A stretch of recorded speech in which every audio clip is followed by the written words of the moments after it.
Well, again, good morning, good afternoon, good evening. We have people from all over the world, anywhere from Hawaii to New Zealand tonight.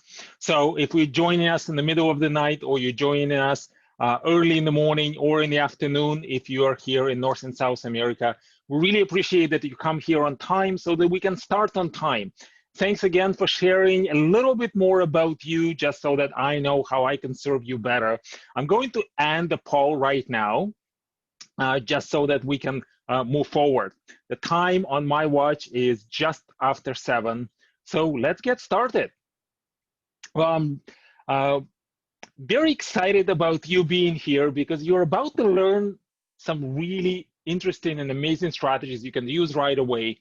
And I want to just step back for a moment and talk about the learning process, because when we're going to do a few things tonight, some of these things might take you a little outside of the comfort zone, especially if this is your first experience with the GMAT, or even maybe you've been studying for the GMAT a certain specific way already. And we're going to do a few things and talk about a few strategies where you might say, well, wait a second, this makes me slightly uncomfortable. But I'd like to invite you to stick with us and see how they work and see that they actually do work. And it perhaps expand your comfort zone a little bit, right? So we want to be in the learning zone all throughout this workshop. And if you do find that some of the things we're going to do tonight are very complex, you might find yourself in what's called a panic zone. So please don't worry, don't panic, don't run away. We are going to break things down step by step for you. All right. So I'd like to make sure we get into that learning zone right away. And we'll be doing this by doing a series of different GMAT-like exercises. Now, the first exercise is going to be a problem-solving question. Now, we're here tonight, of course, to talk about the quant section of the GMAT, so we'll focus on math. I will talk about the verbal strategies and how you can learn them as well. We'll be doing a separate workshop just on that. So here's the problem-solving question for you. I will be giving you approximately 1 minute, and then I'll ask you to share your answer in this anonymous box. So please do whatever you think is necessary, except use a calculator. I'm going to give you 60 seconds to work on this problem.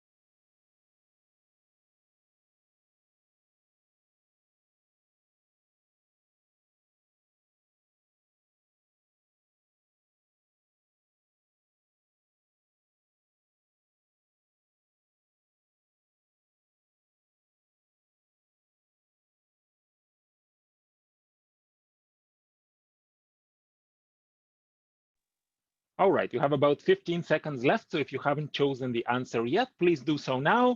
I'm going to stop this poll in just 10 seconds, and we'll talk about this question.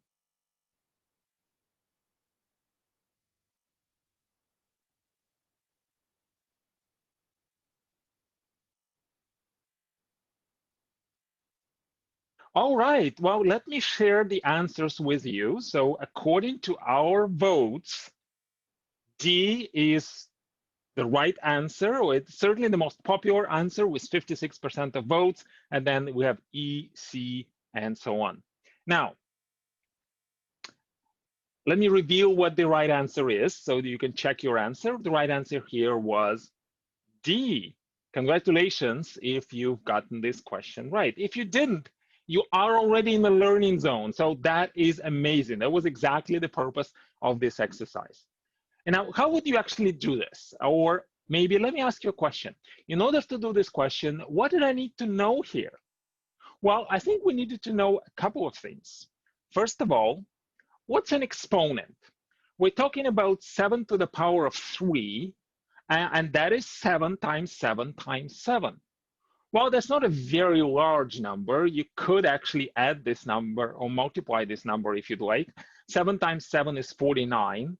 And times 7, well, you could actually figure this out. Now, there are certain shortcut calculation strategies that you could use. One of the things that you could do is you could say 7 times 50 is 350. And I'm not quite at 50, I'm just at 49. So I need to subtract 7. And that gives me 343. So that's actually something you can do really, really quickly in your head, or certainly on a piece of paper. Now, I did not, by the way, say that you cannot use a piece of paper, so please do. I just asked you not to use a calculator. All right. Now, what else do we need to do? Well, I think we also need to know how to add and multiply and divide. We also perhaps needed to know what's a remainder, because in this case, we were asked to divide that number by 5. And we just need to know, what does it mean to have a remainder? Well, if we divide 343 by 5, what's the closest number to 343 that's a little bit less than 343 that we know is divisible by 5? Well, that would be number 340. So if we divide 343 by 5, we know what's going to be left is 3. And that actually brings us to a very important point. Now, you might be looking at this question and say, okay, well, maybe I've forgotten some of these things, so it's good to have a refresher. But you might also be wondering, well, does the GMAT get any harder than this? Or what sort of math would I need to know for the GMAT? And I'd like to give you an answer, not from me, from Sergey, but directly from the GMAT, from people who create the test. Here's the quote from the GMAT. You need to know no more than what is generally taught in secondary school classes. Now, that's why perhaps some of you struggled with this, because you may have heard that the GMAT tests high school math theory. Well, that's not entirely true. Well, it's partially true. Let's just put it this way. At least 80% of theory tested on the GMAT is from secondary school. Now, more specifically, what are we talking about? Arithmetic, some really basic algebra, and some really commonly known geometry concepts. Now, believe it or not, some of the theory tested on the GMAT is actually from elementary school. Now, I've noticed a couple of you were raising your hands, so if you do have any questions or if you need any help, then please put your comments in the chat box if it's related to what we're discussing right now. If you have general questions about the GMAT that you just want to make sure we address at some point throughout this workshop tonight, then please put them in a Q&A box. And then we'll make sure we go through these questions one by one and answer them. All right, so this is really what the math is all about. Now, if you have seen trigonometry or some integrals on some GMAT questions shared on some forums, well, this isn't really, they were not really representatives of what you're going to see on the GMAT, because those questions were created just to make the math difficult. The math on the GMAT isn't particularly difficult. So what makes the GMAT more difficult? Well, let's take a look at another question. We're going to do the same as what we've just done. The question is going to be very similar. And what we're starting to discover is really the process of studying for the GMAT. We've done one question, we broke it down, we reviewed the theory. We're going to do another question that's similar to this question, and we'll see if we can apply some of the strategies we've just learned onto the next question. So let's do this.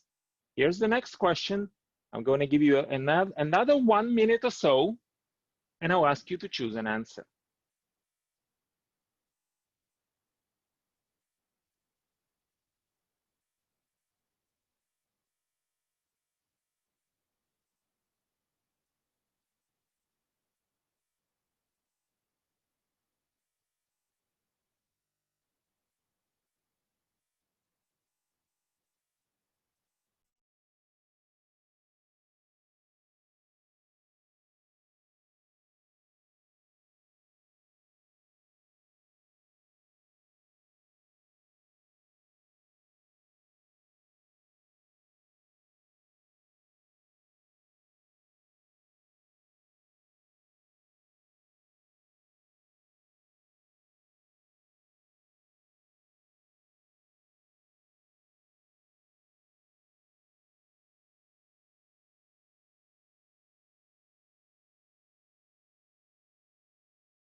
Now, if you've already chosen the answer, then please share in the chat box what sort of a strategy did you use?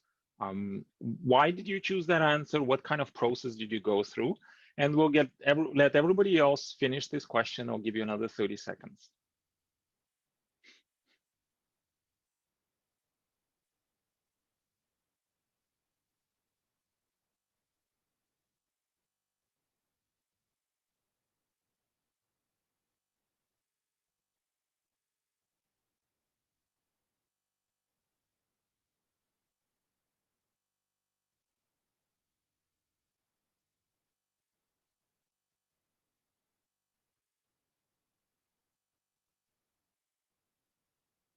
All right. Well, it's been a little over a minute and a half, actually. So let me stop the poll right now. Thanks so much for voting, for choosing your answer. Let me actually share with you.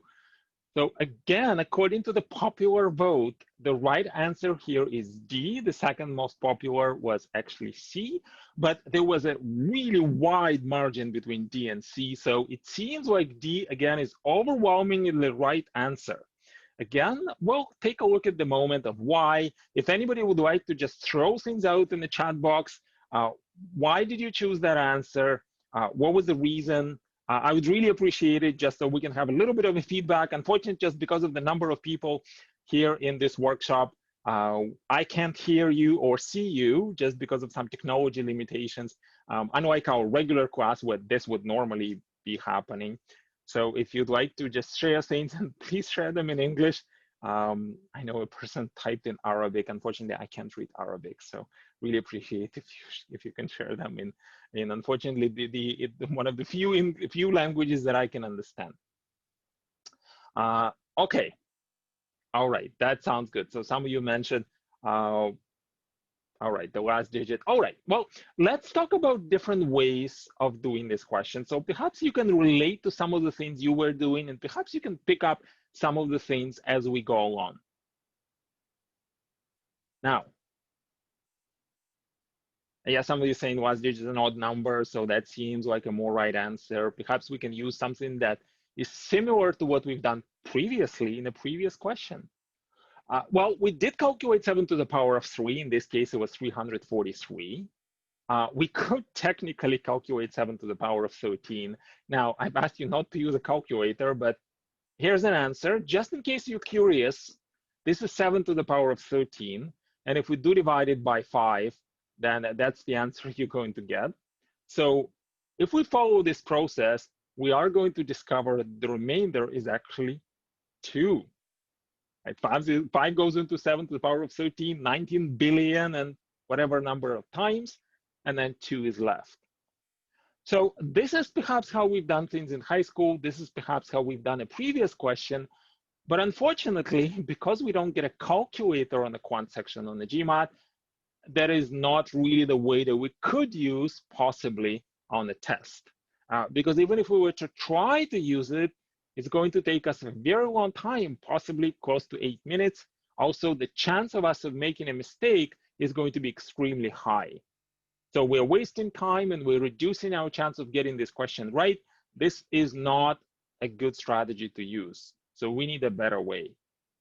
Well, perhaps instead of doing things the theory way, we're going to do things the mastery way. And I'll explain what the difference is again in a moment. Now, for us to use this strategy, yeah, exactly, absolutely, Pedro, you're absolutely right. We're going to need to find a pattern. And before even we look for a pattern, we're going to learn what's called the units digit strategy. I want to make sure that we build things here step by step. So what's a units digit strategy? Well, what's a units digit, first of all, is our numbers consist of digits. So if I were to give you 2 numbers to multiply, for example, the numbers that you see here on the screen, then they consist each of 6 digits. They're 6-digit numbers.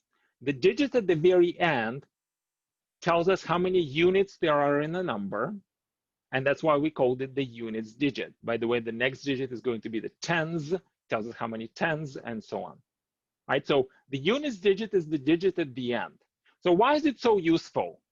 It is because if we were to try to do long multiplication or long addition or long subtraction, the operations we've learned in secondary school, then here's what we're going to do. The very first step is we're going to take the 6 and the 7, multiply them out, and get 42. And then the real fun begins, because we are then going to take the 4 and we'll keep carrying it over to the next digit, and we'll keep going, keep going, keep going. And after about 10 minutes, we're going to have the answer. But the interesting thing that we can notice here is that the final digit, that units digit of 2, is going to stay there forever. No matter what else we do with this number, the 2 is not going to change, just because nothing is going to get carried over to the last digit. We carry forward, we don't carry back. So that's really the essence of the strategies. If you ever need to do a long multiplication or long addition and work for subtraction as well, then if you find the units digit and then you look at the answer choices and you notice that there's one answer that ends in that units digit, that's all that you need, right? So why are we going to be actually using this strategy? Because if you are dividing something by 5, then we know that any number that ends in a 0 or a 5 will be divisible by 5. So for me to find the remainder, if I divide something by 5, all I need to know is what's the units digit of a number, right? If the units digit is 7, I know that my remainder of division by 5 is going to be 2. The units digit was 3, just like it was in the previous question. I know my remainder is going to be 3, right? All right, so I'm going to be looking then for the units digit of this number, 7 to the power of 13. That's going to help me find that remainder. Well, how am I going to do this? 7 to the 13, that seems like a fairly large number. And I need to multiply not 2 numbers, but 13 numbers, one after another. So here I could perhaps see if I can notice something that can help me again cut down on my work. You would notice that here we've cut down on a lot of work. We didn't have to find the whole number, we just found the last digit. So maybe we can do that here as well. Well, let's start small. Let's start with 7 to the 1. Well, that's going to be 7, obviously. Well, what's 7 squared? That's 49. But what I can do here is I can actually take just the 2 last digits. Well, in this case, these numbers were 1-digit numbers, so they were just 7. So what's 7 times 7? Well, that's 49. 9 was at the end. That's all we care about. So we'll keep going. So what's 7 to the power of 3? Well, we know from a previous question it's 343. But here we're going to again try to cut down on our work. We have a number that ends in a 9. That's 7 squared. We'll take that number and multiply it by something that ends in a 7. So what's 9 times 7? That's 63. We have 3 at the end. Let's keep going. Now we multiply it by 7 again, right? So we use this strategy just step by step. A number that's ending in a 3, there was our 7 to the power of 3. We multiply that number by 7. What's 3 times 7? Well, that's 21. So what we've just discovered is 7 to the power of 4 ends in 1. We don't know what that number is, but the last digit is 1. Right? And then if we keep going, we'll notice that now because we have something that ends in a 1, 1 times 7 is 7. So we see a pattern that starts repeating. So 7 to the 5 is going to end in a 7. And you would also notice how often it repeats. So we go through a cycle. We go 7, 9, 3, 1, and then we get a 7 again. And just because of, again, how this strategy works, we just care about the last digit, it has to repeat. You can test it. The strategy works with every single digit. We have 10 of them from 0 to 9. You always have a pattern. Sometimes the pattern is shorter. Sometimes it's a little longer, but it's never longer than 4. So 4 steps is as much as you will ever have to do. So that tells us that if we go all the way to 7 to the power of 12, we're going to get a 1 at the end. Just again, because 12 is divisible by 4, So we go till the end of the cycle, then we start again, then we go to the end of the cycle again, then we start again. So 7 to the 12 ends in a 1. That's why 7 to the 13 has to end in a 7. We learn this. However, once you've done this a few times, you actually recognize that you can do this a lot quicker.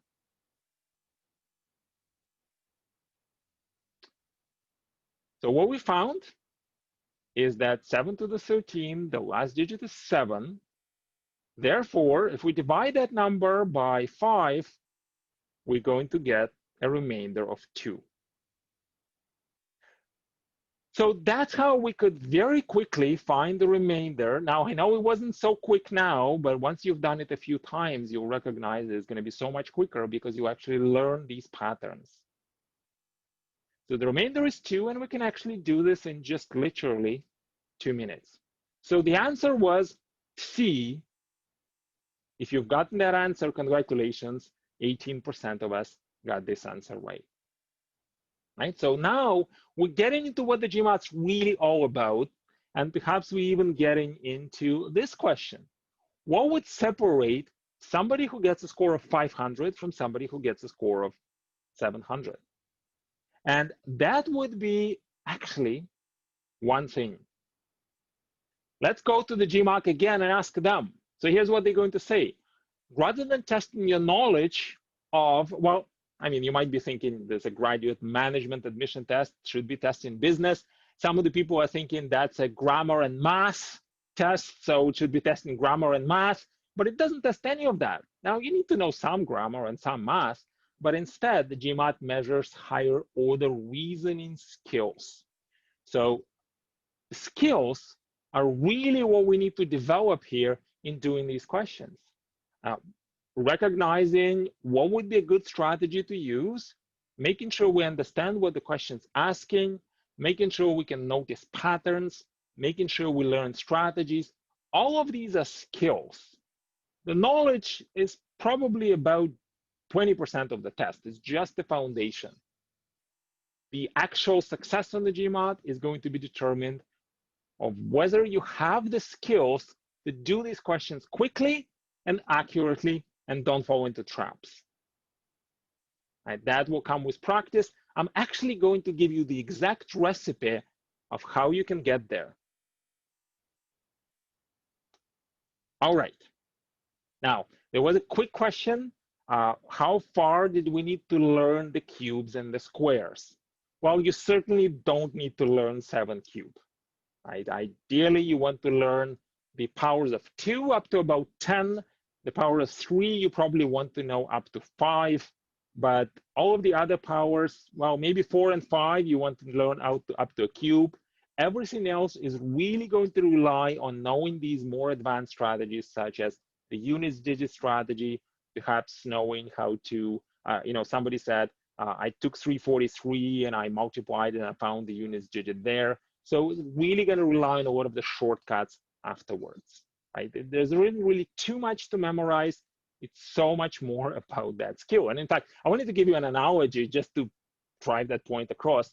And that is, we've learned in school that knowledge is power. So if I learn all of the squares, all the powers and everything else, I'm going to be very powerful. If I learn the formulas, I'll be very powerful. Well, formulas are important and the squares and the powers are important. But an analogy that I like to use is actually learning how to swim. I don't know if any of you watched The Big Bang Theory. I think it was season 1 or season 2 when Sheldon was trying to convince his friends that he knows how to swim because he read a book on swimming.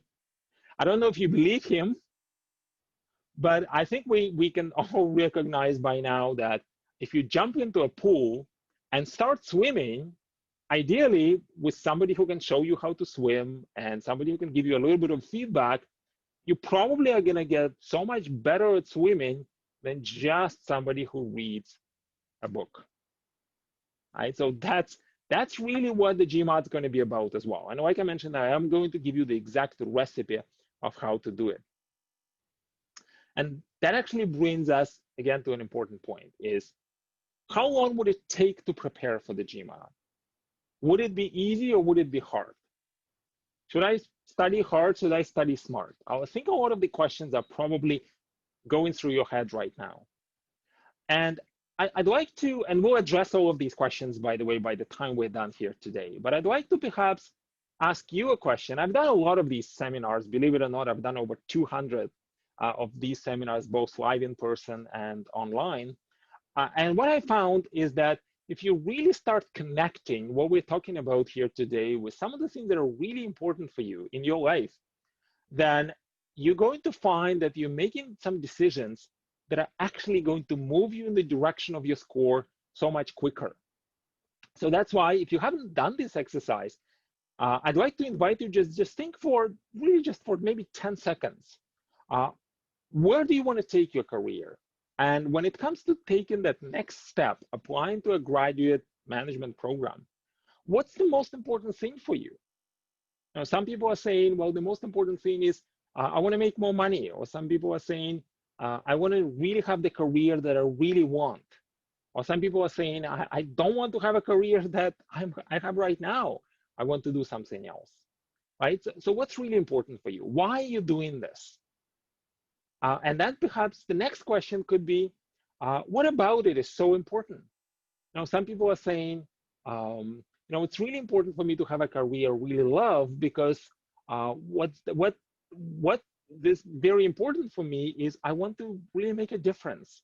I want to feel like I really have a fulfilling career, right? And then finally, you can ask yourself a question, having that fulfilling career, what's that gonna give me, right? And it could be, it's gonna give me personal satisfaction. It's going to give me not having to worry about my career because I'll always be in demand. It's going to give me perhaps that financial freedom. It's going to give me that ability to make some tough decisions and actually become a leader of an organization so that I can make the difference in the world, right? And I think what we're going to find is as we go through the information tonight, as we go through some of the GMAT strategies, as well as some of the MBA application and master's application strategies, you're going to feel and start making connections of how what we're talking about actually relates to what's really important for you and where you want to take your career. And that's what's going to make it so much more likely that you're going to achieve the goals that you actually set out for yourself, whatever that goals are. Now, I want to really quickly introduce myself. My name is Sergey, and this is my GMAT score.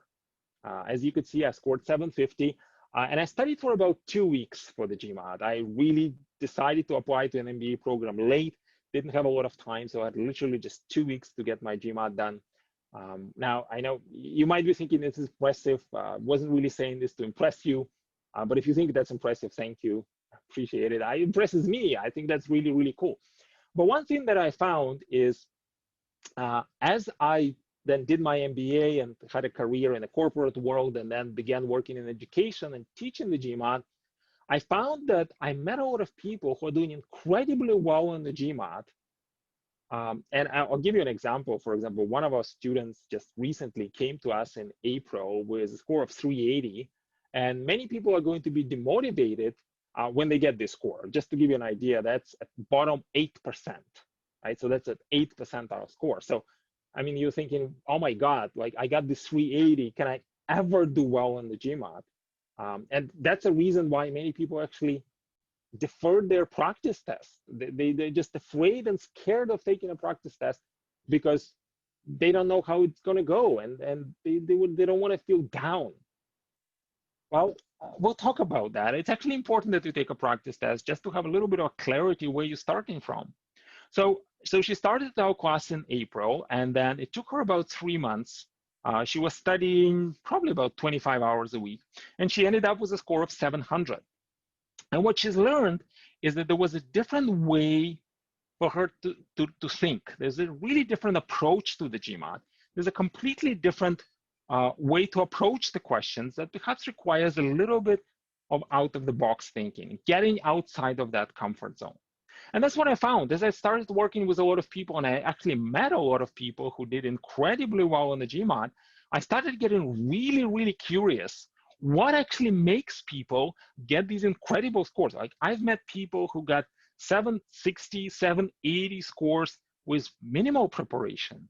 One of our instructors, who's actually a theater performer and a novelist, he writes books and he plays in a theater. He scored 780, zero math background, 780 on the GMAT with very, very little preparation. So what actually makes these people so successful while a lot of other people struggle, right? And what we then did is that based on all of this learning, based on the discovery of how these people think, we've put together a program about 7 years ago that is called GMAT Mastery. And that's some of the strategies I'm going to share with you today. And that's really a program that incorporates a lot of these new ways to think. And it was based on, like, we've got together with some of the people who were the best in the world in teaching the GMAT.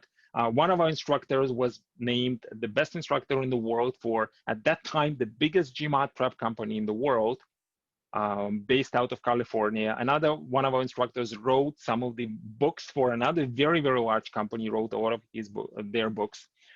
So based on their understanding, their knowledge, their strategies that they've been teaching for many years, we've then, yes, absolutely, we'll get a recording.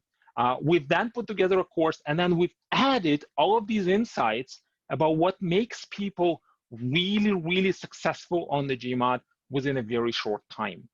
Right, so I'll give you the framework today, and I'll share with you some of the strategies so you can take them and then use them to make you successful on the test, right? So it wasn't just about the Sergey who got 750 in 2 weeks. It's about you.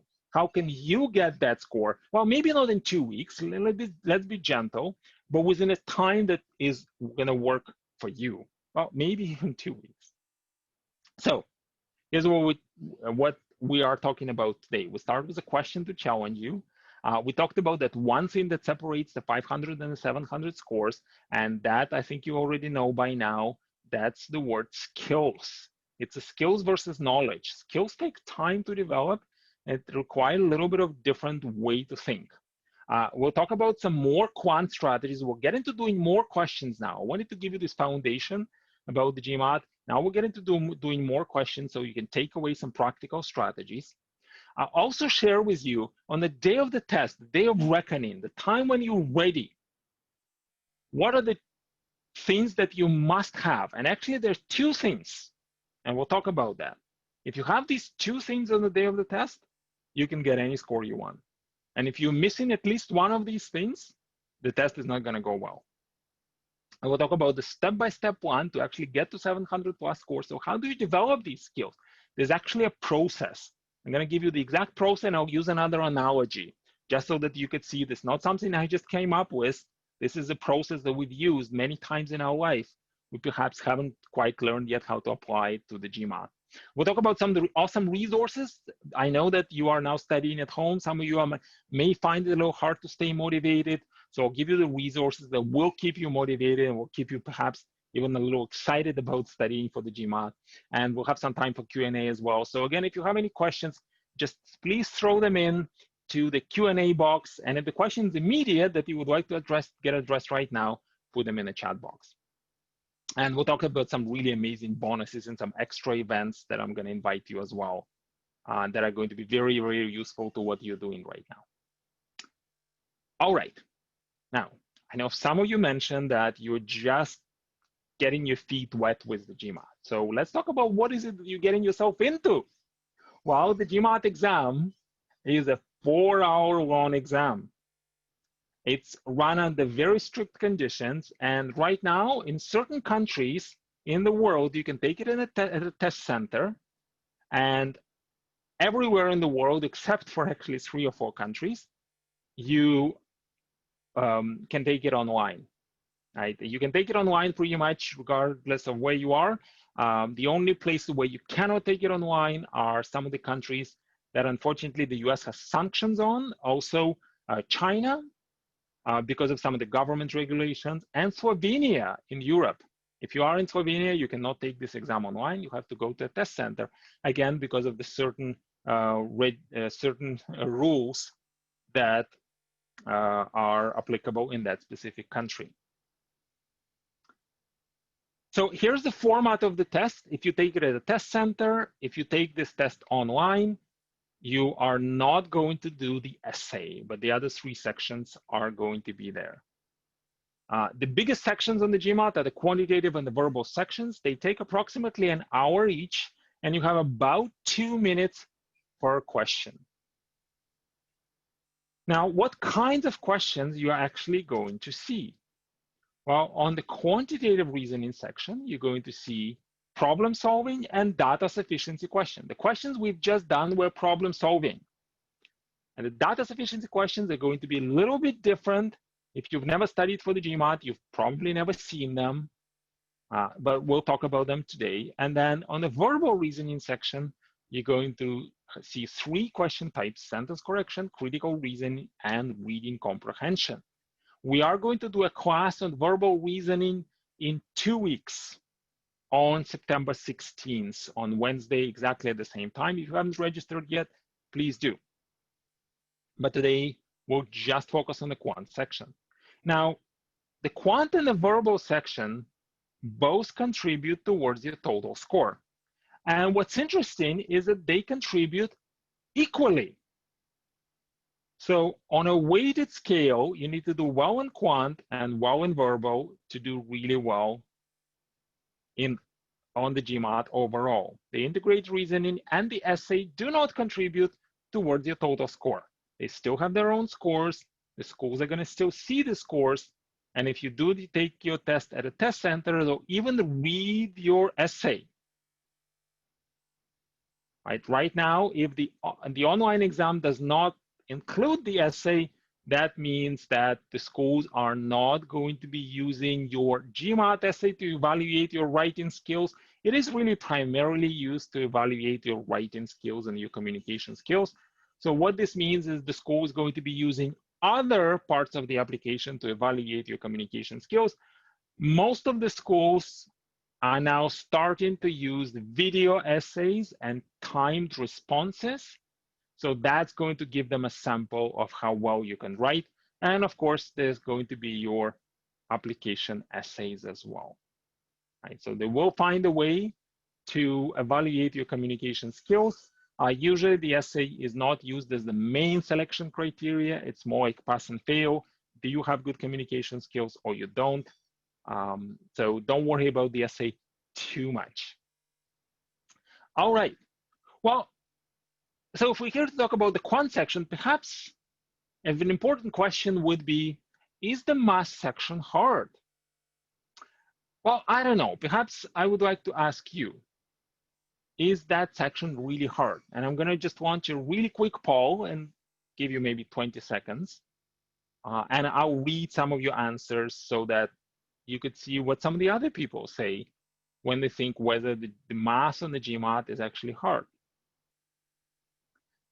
Now, what some of the people are saying is, well, I have a math background, so the math itself isn't really hard, but I have very big time pressure. There's very little time per question, so that makes math difficult. A lot of people are saying, it's been a while since I've done this sort of math. I remember secondary school or elementary school sometimes. Well, for most of us, it's been like maybe 10 years or more. Some people are saying it's a big problem on the GMAT is I have no calculators. I'd love to have a calculator because that's how we do things right now. Some of the other people are saying, well, it's so easy to make a very simple computational error. And just because I have to do all this math and I don't have a calculator. And believe it or not, even with a calculator, it's very easy to make a computational error. So lots of really good reasons why the math is hard, but all of them could be overcome if we start thinking about math again a little bit differently and we approach math. I'm going to show you a couple of questions that are literally going to blow your mind. When you look at this question, it is so difficult. And many people are saying exactly like some of you are putting in the notes, it feels like I can't even prepare for this test because when I'm doing questions, every question is different. Every question looks like it's giving me something new, something I haven't seen before. So even if I do a bunch of questions and memorize how to do them, then when I'm going to do the next question, I can again fall into traps. So I think we'll start discovering a few of the skills today. And if you've noticed, when I was sharing a story of Daria, she actually mentioned thinking like a CEO, right? It's a different framework of thinking. It's thinking like a manager. And as we go through a few questions, you actually start picking this up and start discovering, or maybe rediscovering, that the GMAT is really all about the business sort of math. It's about thinking perhaps on a higher level. Well, let me show you a question. This is a question that's actually somewhat similar to what we've just done. Again, a fairly large number in the numerator, and we're dividing it by another small number. We need to find the remainder. So let's see if we could use some of the strategies we've already learned, perhaps with some of the other things that we can remember from school, to tackle this question. I'm going to give you another minute, see what you can do, and then we'll talk about this question.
All right, I'll give you 10 more seconds to choose an answer, and we'll talk about this question.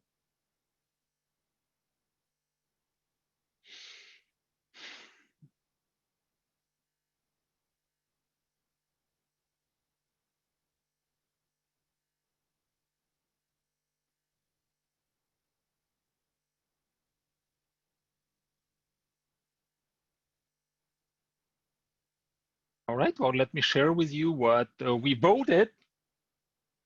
So according to our votes, we have a minority for question E, just 41%.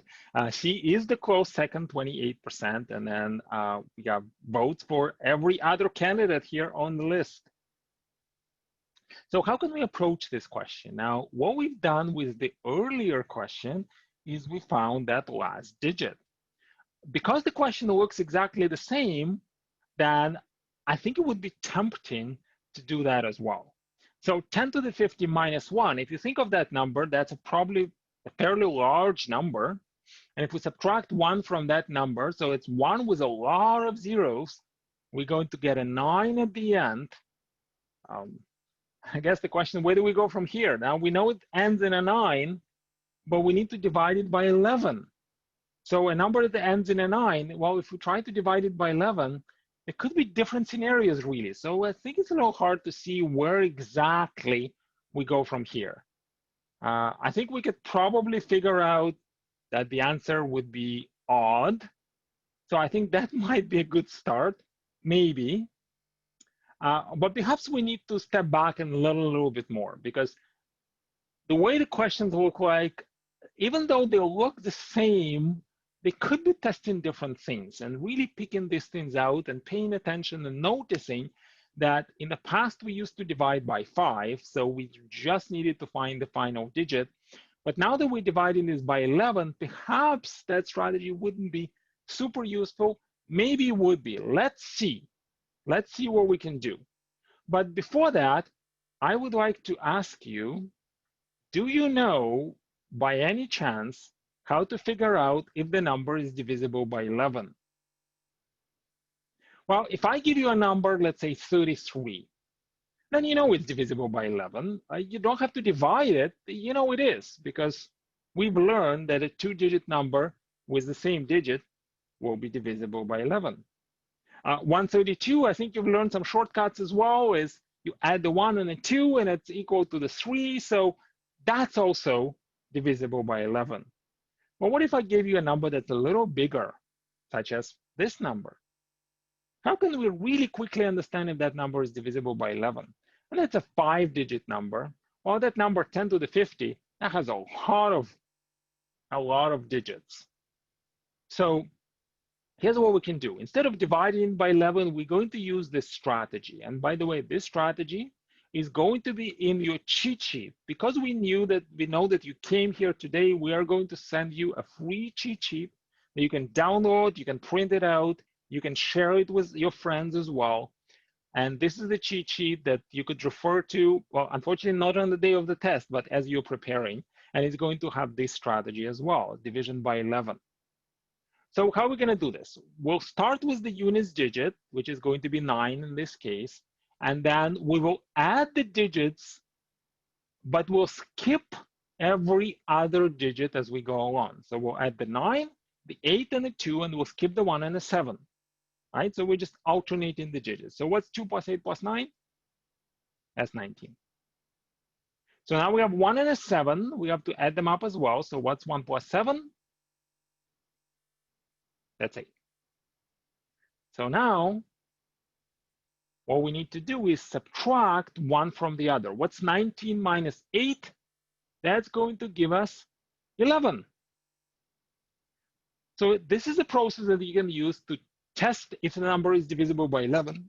And as long as here, as a result of this operation, you get any sort of a multiple of 11. So you can get 11, you can get 22, minus 11, minus 22, or maybe even 0. As long as you get that number that's divisible by 11, then the original number was also divisible by 11. And now that we learned this, we can actually use this strategy in our question. Now, 10 to the 50 minus 1, that's actually going to be a lot of different 9s. Right? If you can just imagine, you take 1000, like you take a million, you subtract 1, you get 999,999. So it's going to work exactly the same way with even large numbers. Now, the interesting point here, though, is how many 9s would I have in this number? So if you know how many 9s, or you think you know, just please throw them in the chat box. I'm curious if you can count the 9s really quickly.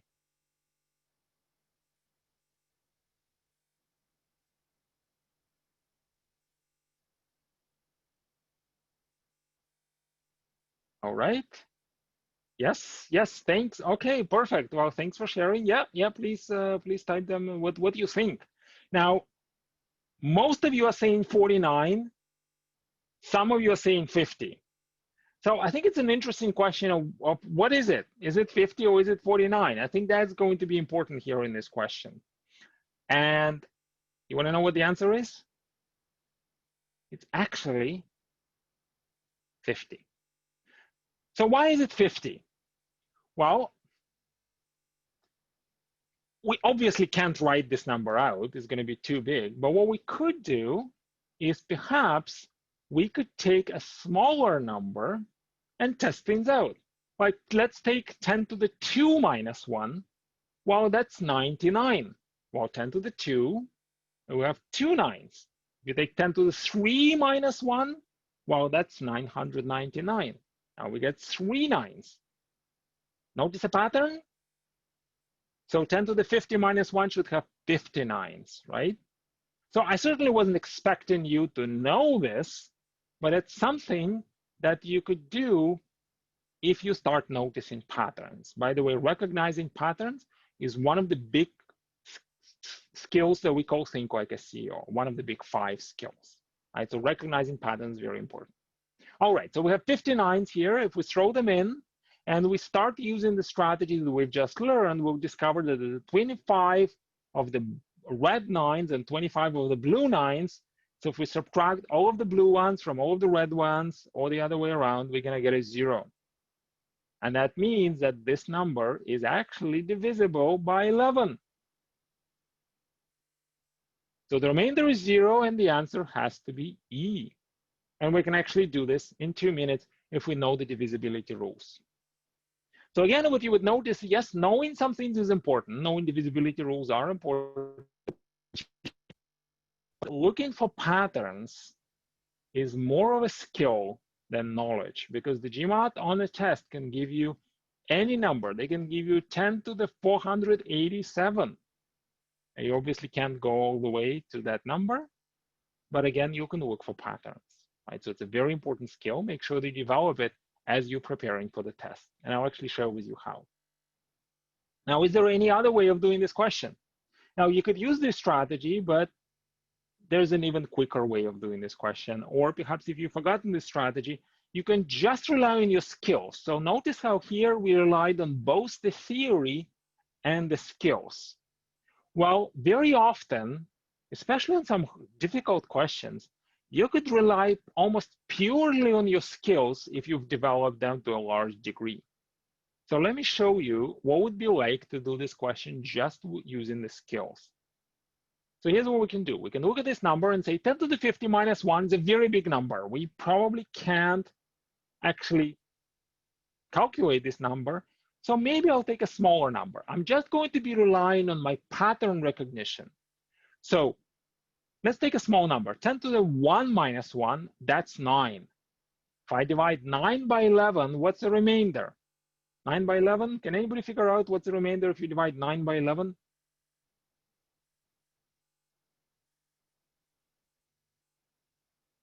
Yes, please put it in the chat box. 9 by 11, what's the remainder?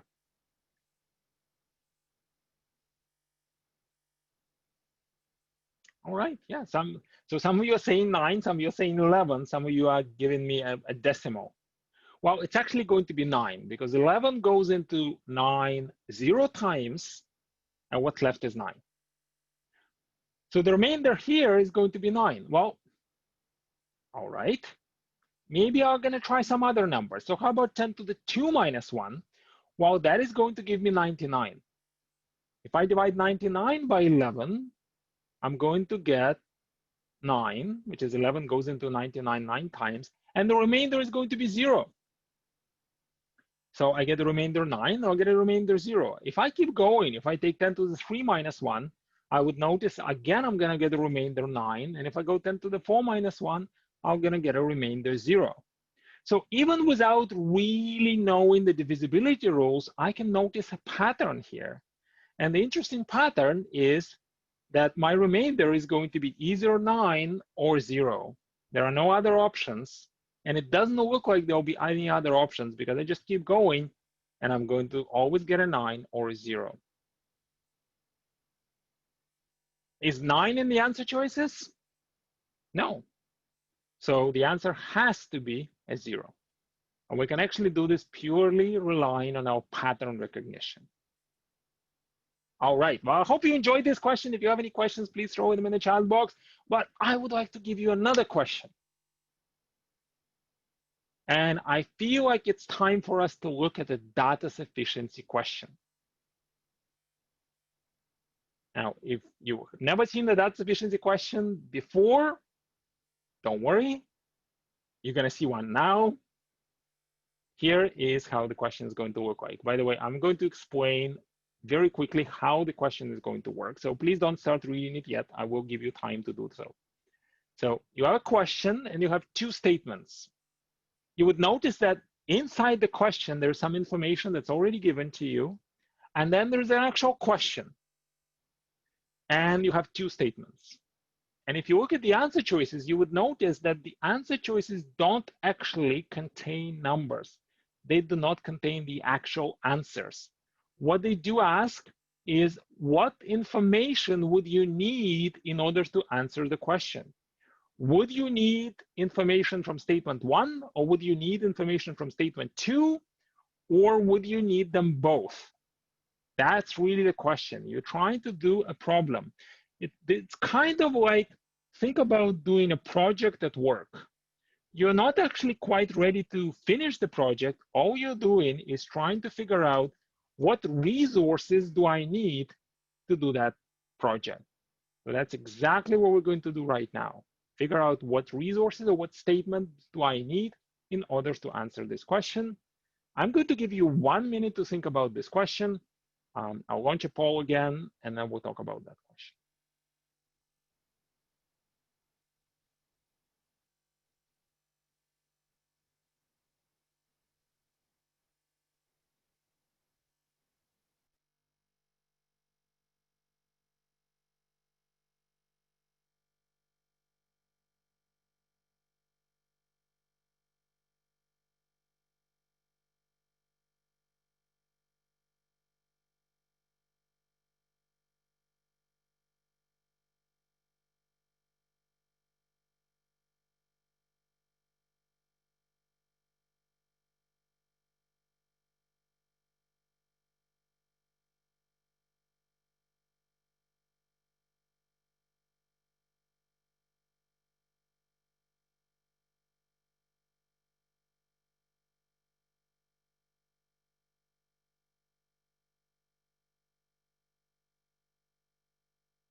All right.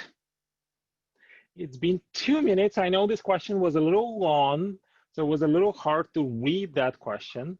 I'm going to stop the poll in just literally 10 seconds. So if you can please choose the answer that you think is right here, we can then discuss that question. And I'll share with you, as always, what everybody has chosen.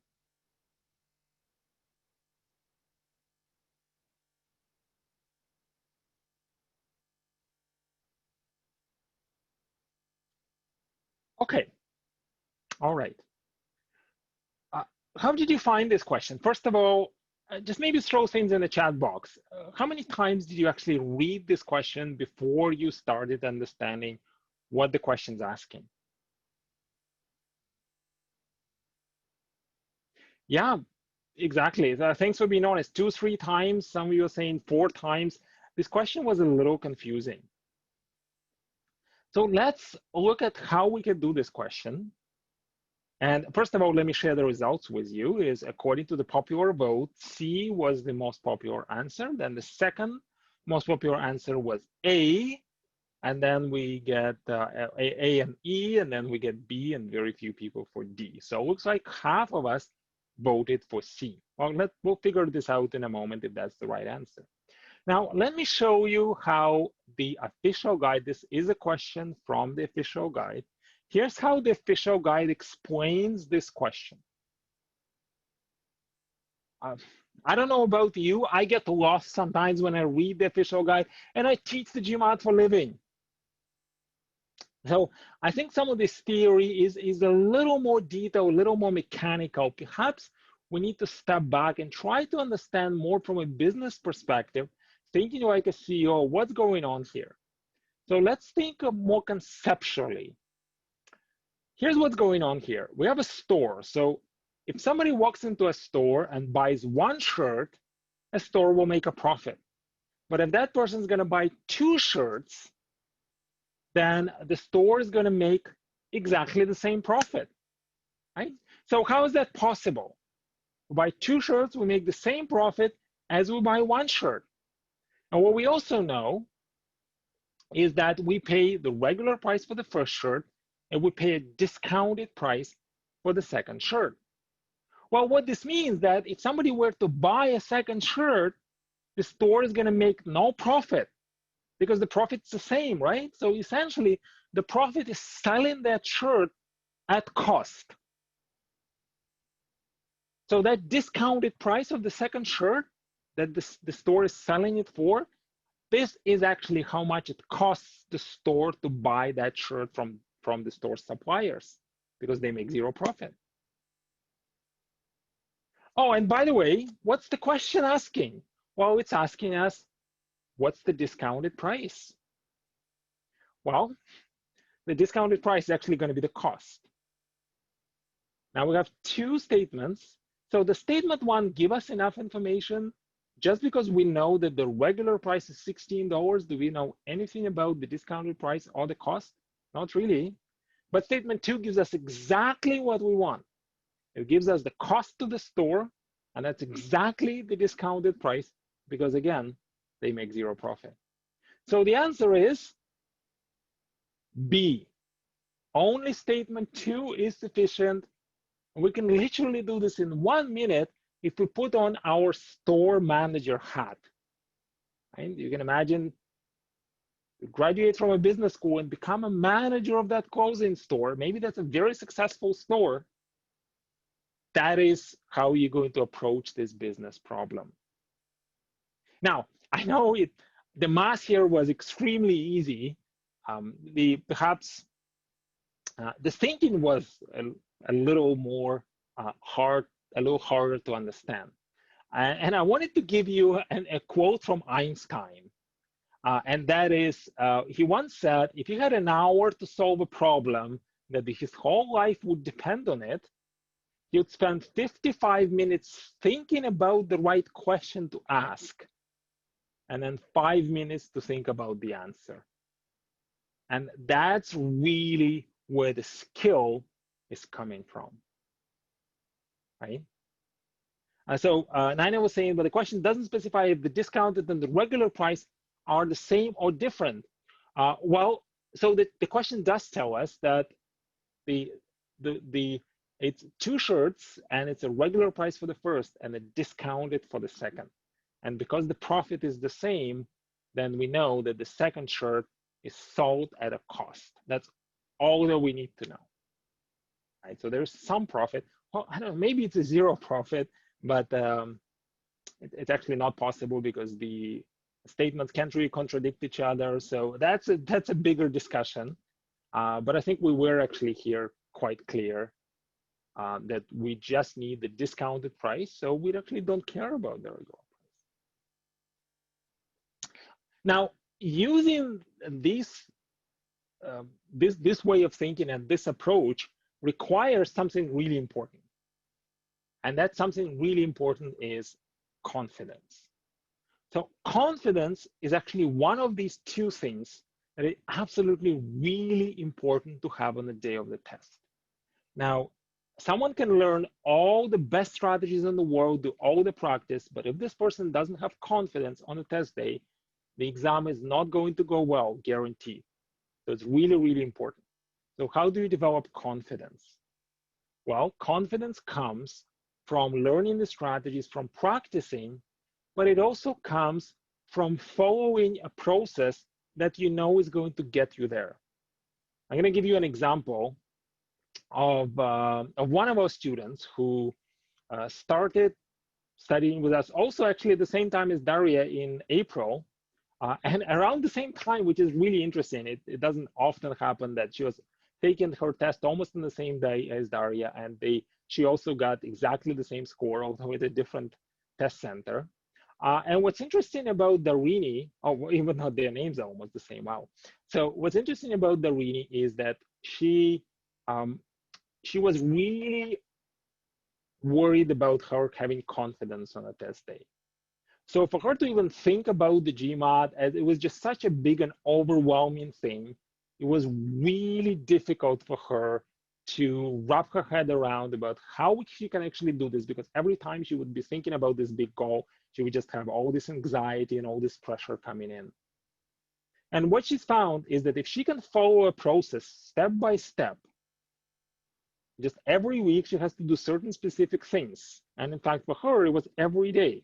Now, what she's discovered is she was building her confidence by doing a series of exercises. And the confidence is not something that just magically appeared on the day of the test, but she was doing the exact things that helped her develop this confidence. She was following the exact plan that we've developed for her at the beginning of her course, which was doing some exercise and analyzing them a certain specific way, and actually following that learning process I'm going to share with you. And then when she went to the test, she actually sent me an email as soon as she walked out of the test center, and the subject was against all odds. It's because she herself couldn't believe that she could get that score within just such a short time. It was just 3 months. She was planning to study for much longer, but because she was following a really structured study plan, she was able to get that score, even what she believed against all odds. Right? So that's really important, is that you have a plan to develop that confidence in addition to having a plan to just simply learn the strategies. Many people have a plan, they will just say, I need to finish reading this book by a certain time frame. But that's not going to be enough. That's just going to give you the foundation. You need to have a plan how you're going to develop the skills, and also the plan how you're going to build your confidence by doing a series of exercises. Right? So that's going to be really, really important. Now, by the way, when somebody calls us and says, well, I got a score of 700, 780, 760. I just had a student recently who told us she would like to get a score of 650. We built a study plan for her to get exactly to 650 by December. And she calls me in June, or it was early July, and says, Sergey, I've just done my test. And I said, wow, you wanted to do in December? Said, yeah, but I got a score of 760 and it was my first attempt. I had some time. So it's okay to change your mind and raise your standard and raise your bar. And that's what you're going to find a lot is as you're studying with people who are very motivated, sometimes you end up raising your own standards and raising your own goals. And that's completely okay. And the question that Darini asked me and the question that this person asked me is, Sergey, what can I now do with this amazing score? So that's a question that I would like to ideally hear from you. What can I actually do with this amazing score? And what normally would happen then, we would sit down and we'd figure out where do you want to take your career and what's your real passion, what's your real goal, and let's figure out how you can get there. You know, what exactly the steps you need to take. How are you going to apply? How are you going to craft your application? What are you going to do to connect with the school that's going to help you get there? Right? So we have a lot of these discussions once you get a really good score. And that's why I'm so excited. I'm actually going to share with you something really interesting we've been working on for the past probably 3 months. Is we've taken all of these insights about having these discussions with literally hundreds of thousands of our students over many years about what really makes them tick, what really is really, really interesting. And we start looking for patterns. And we've discovered that we can uncover this by giving you some exercises, by asking you a series of questions. And that's what we're going to do in a special workshop. It's going to be a masterclass, because it's not going to be a 2-hour workshop. It's actually going to be a workshop over 5 days, but it's going to be just 1 hour per day. And that's going to be a workshop we're doing with another organization called Positive Strategies. So what's going to happen there, this is going to be October 5 to 9. We actually send you a VIP invite tomorrow. So please look in your mailbox for that VIP invite, where we're going to give you the exact strategies of how you can figure out where do you want to take your career, how does the MBA fit into this, what do you need to do, and we'll talk about some very practical things like how to put together a resume, not just for the MBA program, but also for your job. We'll even talk about how to negotiate a salary, how to uncover the hidden job market. So some of you might not be ready for a business school yet. So we'll talk about things such as, well, what can you do now to really have an outstanding career for the rest of your life? And if you want to do your MBA, that your career will be really, will look really amazing for the business school. So I'm super excited. It's going to be really interesting. It is a free workshop. So it's just a service we're going to provide. So make sure that you register for it. There's going to be an exclusive Facebook community, and there's going to be lots of values. You'll walk away knowing exactly where you want to take your career, and you have a resume and a cover letter and some interview tips of exactly how to get there. All right, let's talk again about the quant section.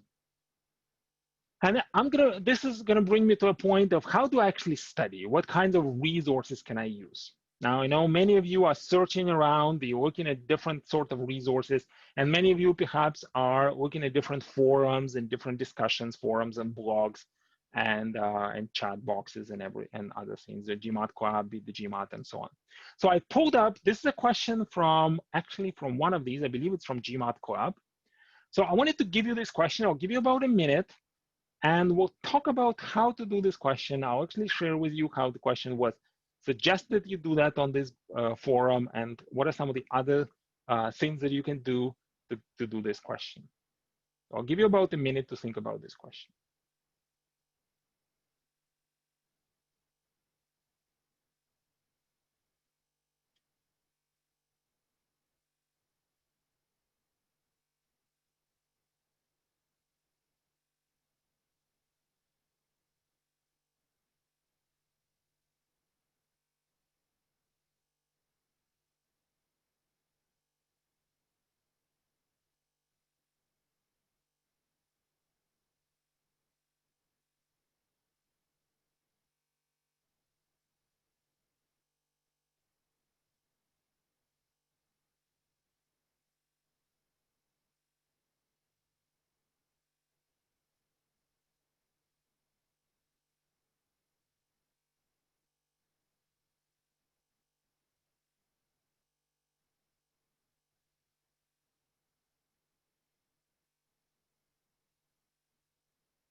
All right, I'll give you 10 more seconds.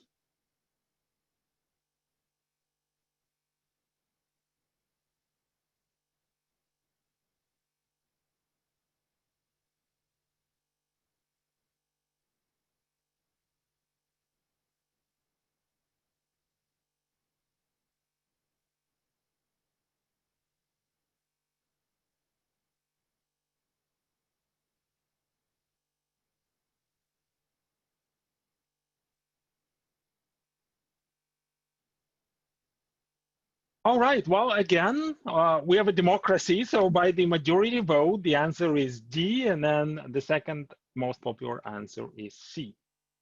Well, I'm just curious. Has anybody actually drawn a picture here? Because this is a question that actually calls for a picture. So here's how this question is going to look like. This is a geometry question. We have a big radius, then was decreased by 20%, and we have a smaller radius. So how would a GMAT forum describe how to do this question? Well, here's the exact description. So we have an area, and then we have the new radius, then the new area, and then we have a percent change. Huge formula. If you know what you're doing in 3 minutes, you can get this question done for sure, if you know what you're doing. Well, I'd like to approach this question from a more conceptual perspective. And that is, yeah, absolutely, area is equal to pi r squared. That's really important.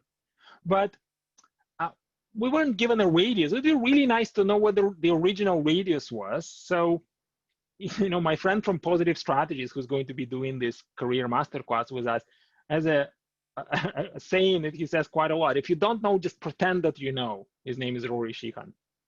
So pretend that you know. So let's pretend that we know the radius. Let's assume that the radius was 10. So if the radius was 10, the area would be 100 pi because it's pi r squared. So that's pretty simple. Now, if we reduce that radius by 20%, then the new radius is going to be 8. And therefore, the new area is going to be 8 squared times pi, which is 64 pi. So what was the change from 100 to 64? Well, that was a decrease by 36%. We go from 100 to 64, so that's a 36% decrease.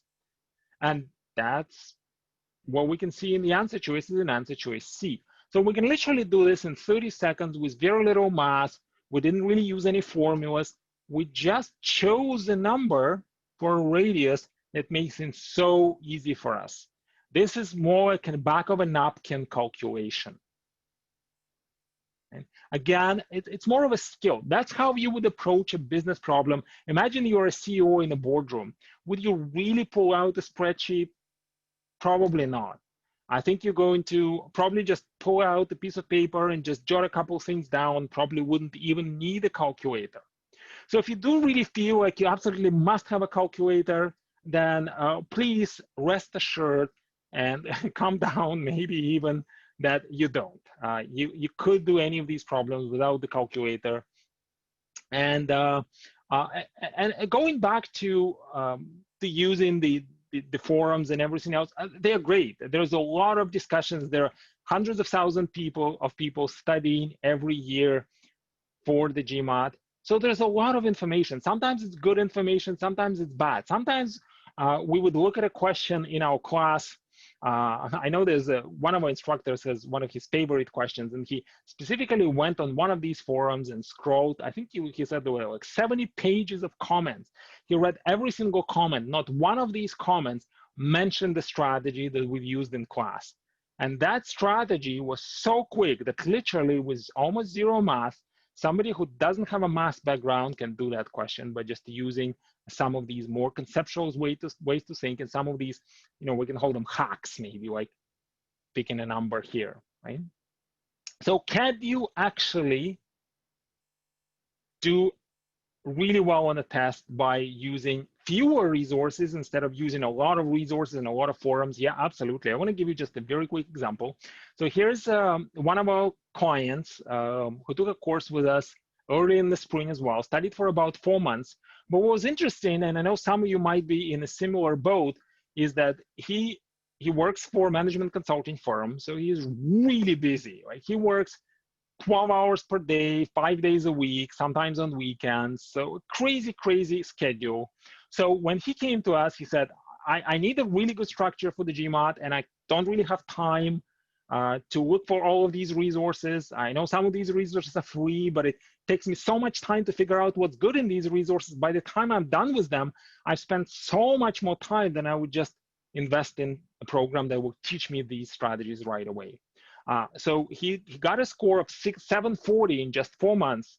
And he specifically said, Sergey, when we chatted after his course, he said, I just wanted you to know that I've just used the resources provided only by Admitmaster and the official guide that we also will provide. And I haven't used anything else. So that's just a testament to the quality of the resources, quality of the strategies, right? So there are different resources, different strategies. I'd like to invite you to really assess what strategies work for you, and also think about the time that you're going to spend, because the time investment is also significant on the GMAT. So you probably want to think about how will I use my time efficiently. It's all about efficiency. Even, I'm sure you've already seen by now, even while you're doing a question, it's all about how you're doing a question efficiently. It's not about rushing. It's not about doing all kinds of math. It's not even about being smarter than other people. It's about using your time efficiently and using the strategies that work. All right, now 740, is that a good score? Well, I think it is, but the question is, do you need that score? And what's your schedule? Your study plan's probably going to be different from Dylan's study plan, from Darine's study plan, for somebody else's study plan. And that's one of the reasons why we keep our classes fairly small. You know, we have close to 100 people here today on this seminar, but in our regular class,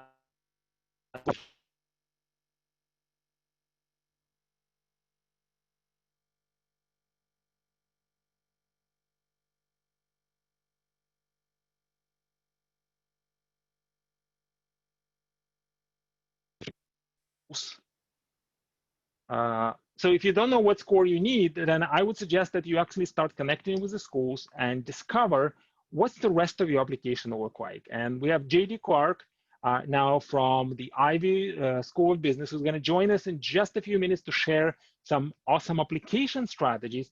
And I'd also like to invite you to attend the event called QS Connect MBA. It's going to be all throughout September, and there's some cities also in October as well in the United States, where you can talk to business schools one-on-one online.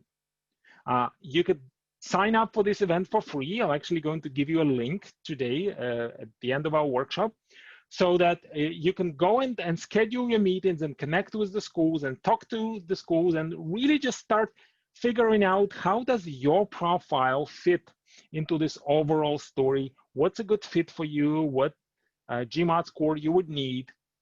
So it's just a really good way to do your research and start discovering, yeah, of course, about the schools, but more about you, because you can get this feedback in these one-on-one consultations. So really amazing event. Some of these events do fill up. So please check if your city is already sold out, you can go to another city. So if San Francisco sold out, go to LA, because you don't have to travel, right? If Toronto is sold out, go to Montreal. But sign up as soon as possible, because there are limited seats. Remember that this is a one-on-one event. Right? But just to give you a little bit of an idea of what scores you might need, now, if you're thinking of applying to top schools in the United States, I know many of us are here from United States and Canada, then here are the scores you would need. Here's the Canadian schools ranked by their average GMAT scores. And just to give you an idea, the average score on the GMAT is around 560. So if you go to scores such as 700, this actually tends to be an 88th percentile score.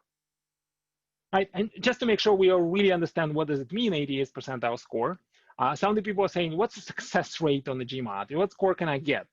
Well, let me ask you a question. What percent of people do you think get 700 plus score in the GMAT? Just put it in the chat box. What's the percent of people, based on what we just discussed, that get a 700 plus score on the GMAT?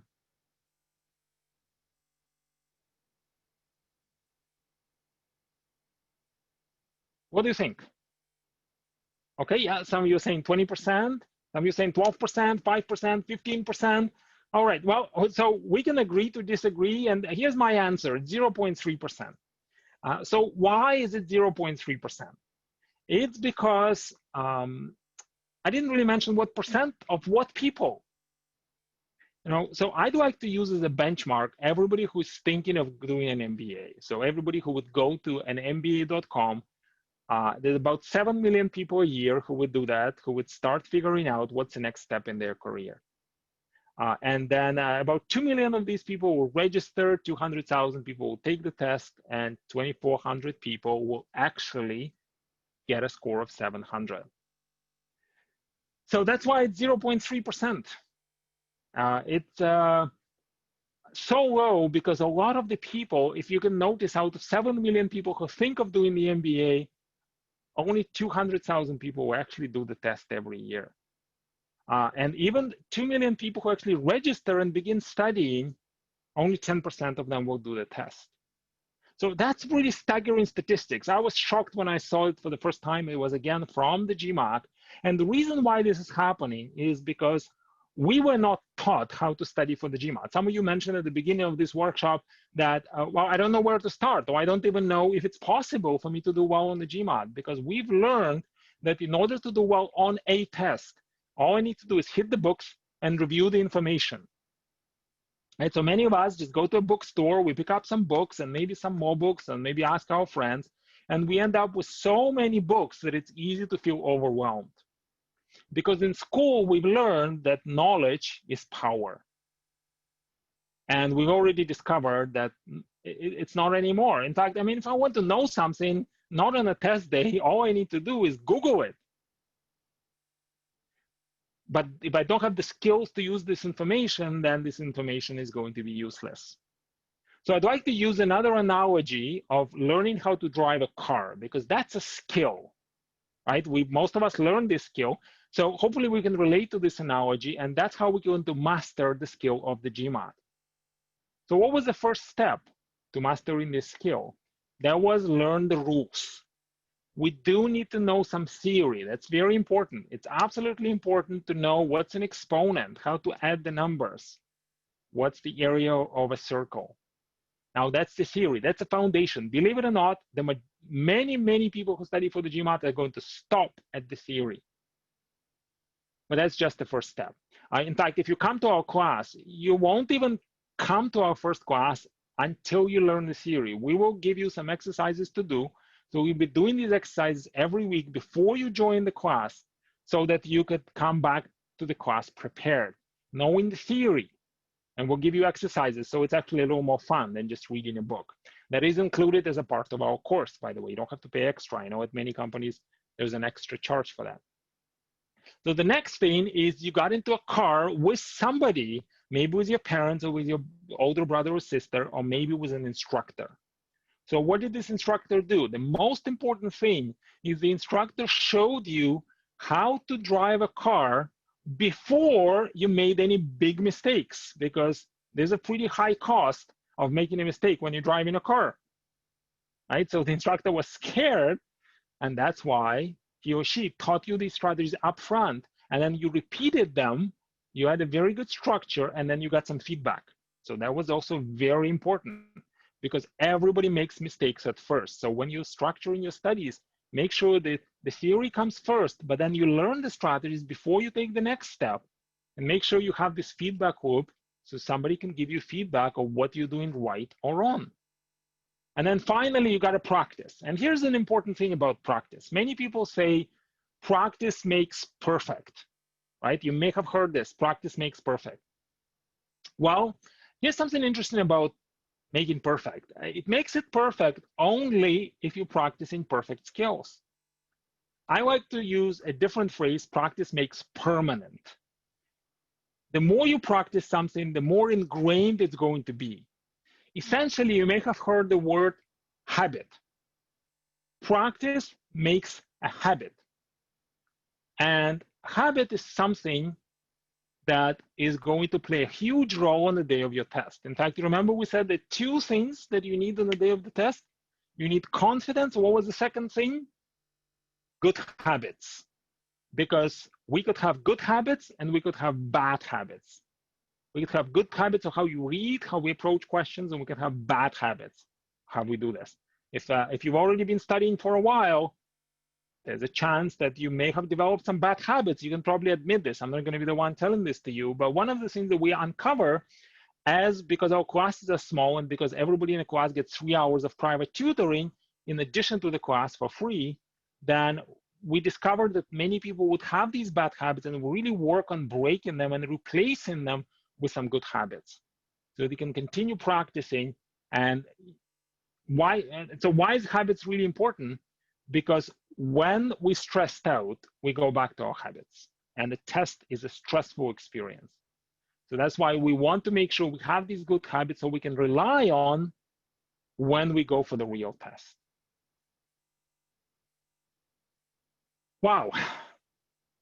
So this is really how you could start preparing for the test. Now, when we speak about this with many people, then they would say, wow, I didn't even know this. This is not how we prepared before.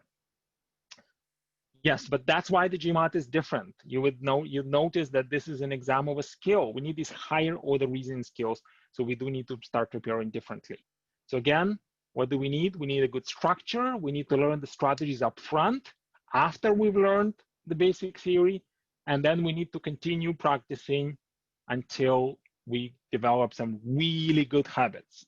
So when we go on a test day, we're confident we can get this 760 score, and we can then call Sergey and say, Sergey, what can I do with this amazing score? That's really the goal. So where do we go from here? Well, if you'd like to learn these strategies, well, you're gonna have to learn them. Everybody learns them somewhere. Even people who are saying, I studied myself, they've studied with some resources. Somebody taught them, right? It was maybe the forum taught them, or maybe there was an instructor, maybe there was a live instructor, or maybe there was a pre-recorded instructor. So you could choose what works for you. We do offer both, the self-study option where you can study completely yourself, or the option to study with a live instructor that's generally more enjoyable because you're also in a community of other people. So if you do decide to study with a live instructor so you can get all this feedback in real time, then here's what we'd like to do. We'd like to invite you to join us in this program. There are 2 classes that are coming up in September, and there are more coming in October, November, and so on.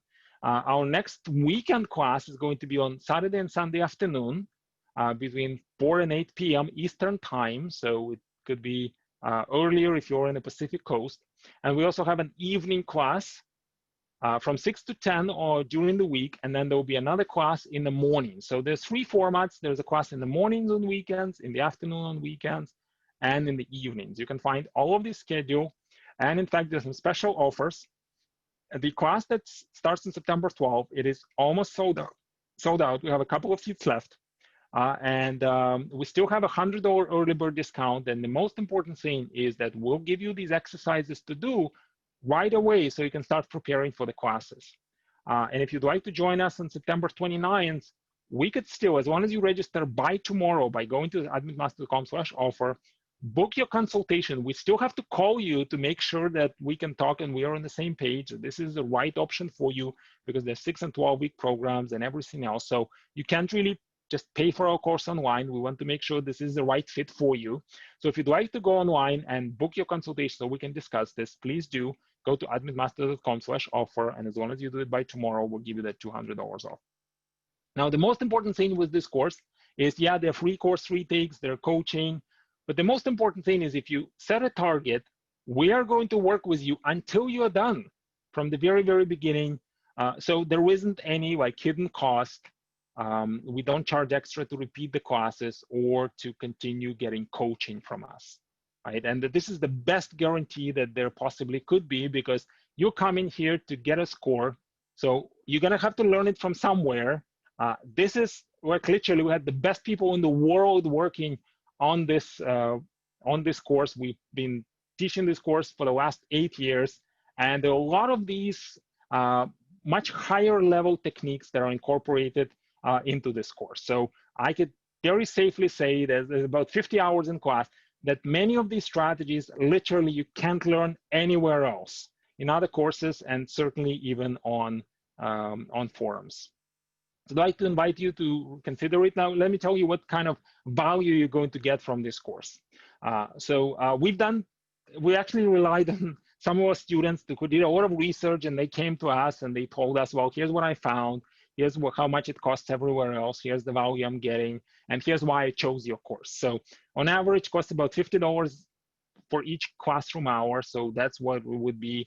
We give you an adaptive platform. We give you private coaching. We'll give you all the books that you need, and we'll even give you the resume review. So if you add all of this up, it comes to over $4,000.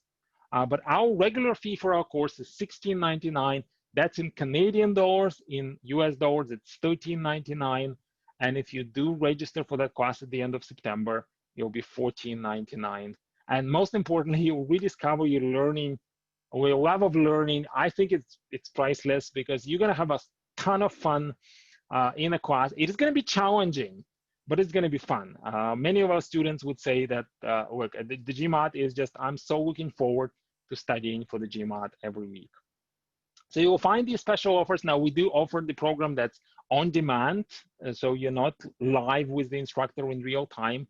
If that's what's going to work better for you, you'll learn exactly the same strategies.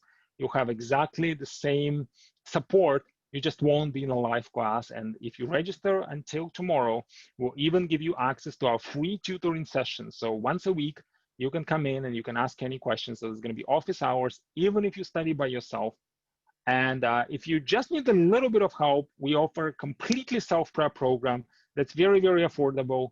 It's only $4.99. You can actually save 30% if you register by tomorrow. Right, so here's the strategy you're going to learn. And I want to do one more question before I pass this on to JD to talk about the application. And this is the sort of, again, just to show you what's coming your way if you decide to join us. So here's a question that we do in one of our classes. I'll give you 20 seconds to read that question.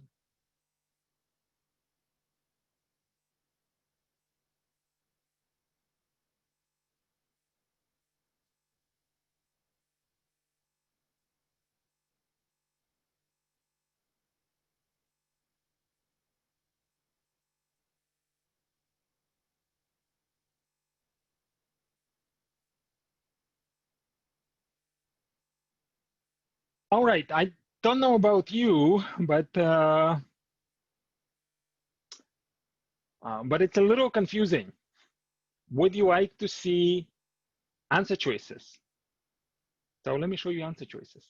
And Lisa, yeah, I'm going to answer your question just as soon as we do finish this question. So here are the answer choices. How do you feel? Are these the answer choices really helping, or are they making the question more confusing? What do you think?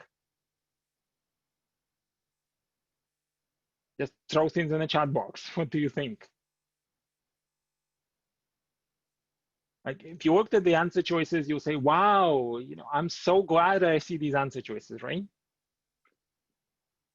So what makes this question hard is that, first of all, there's English, and secondly, all these variables.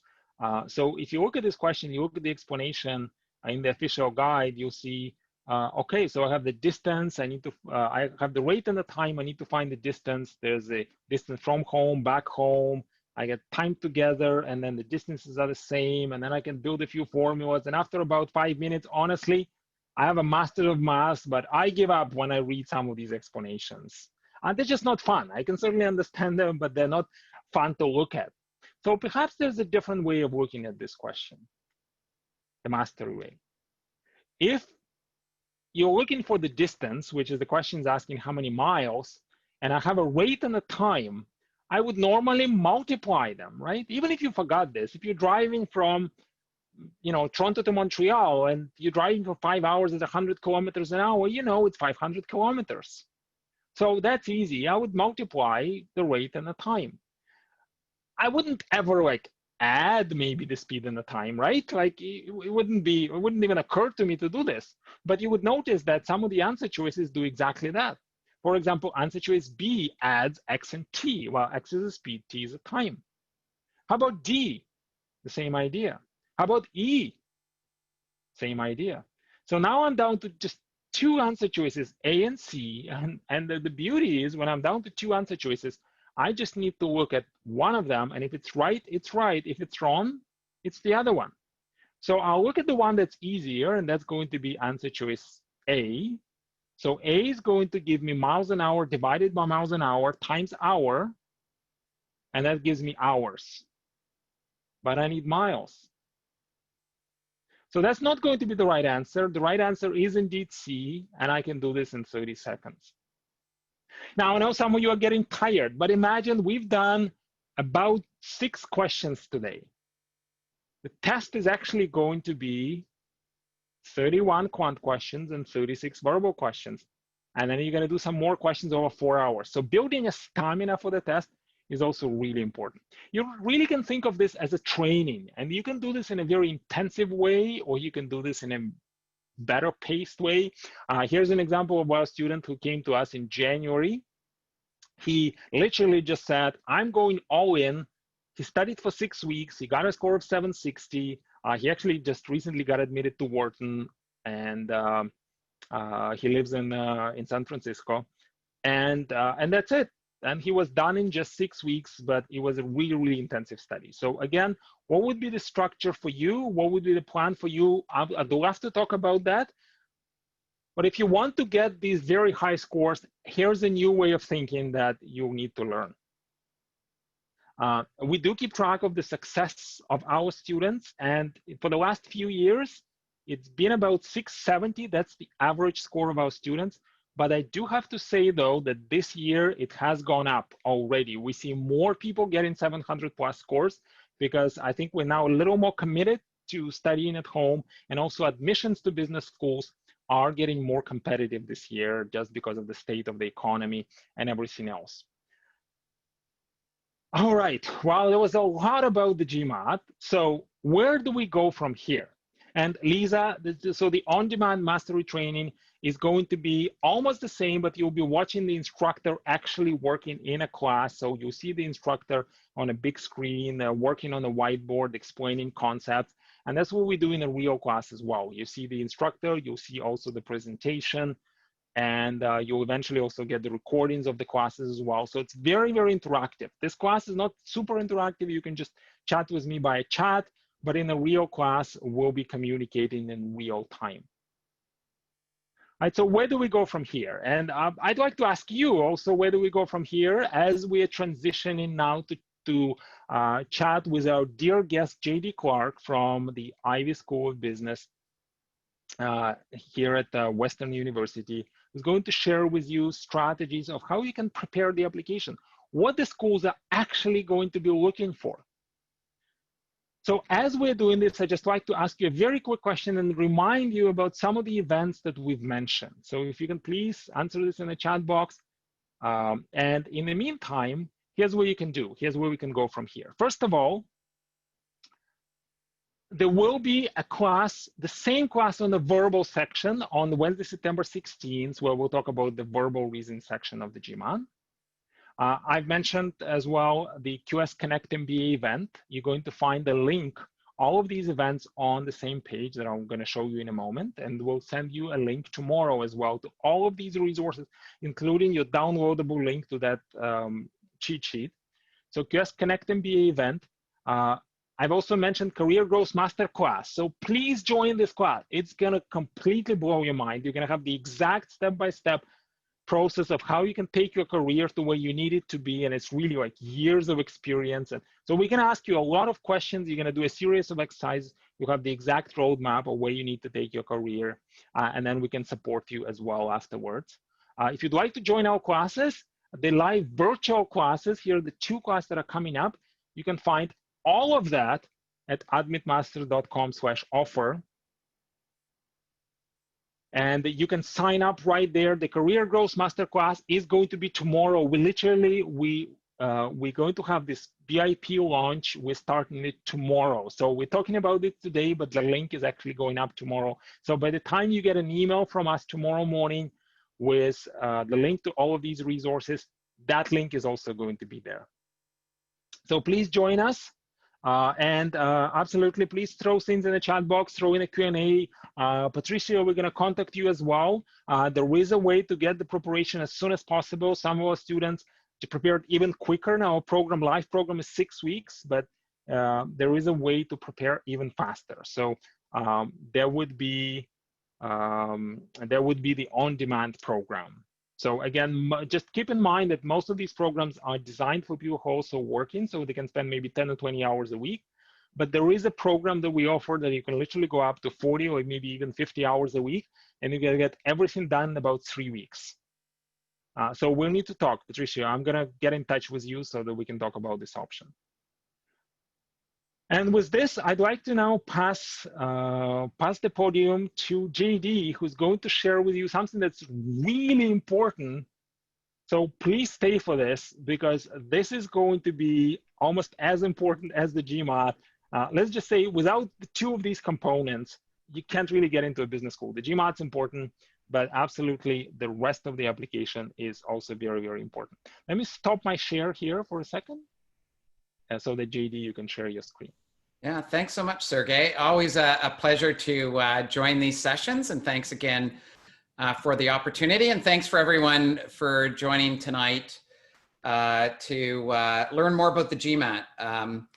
You know, one of the things I will say, I won't talk much about the GMAT on my presentation today, but I am a really big believer in preparation. I always talk about the GMAT as a marathon, not a sprint. And if you think about running a marathon, you really need to train for it. And that's what the GMAT is like. And, you know, the analogy I use all the time about the GMAT is that, you know, it's like having a personal trainer. And so, you know, you can prepare for the GMAT yourself, but you're going to get better results, and you're going to get better results quick when you work with someone like Sergey to help guide you and everything else. And it's, you know, if you think about it, you can go to the gym and work out.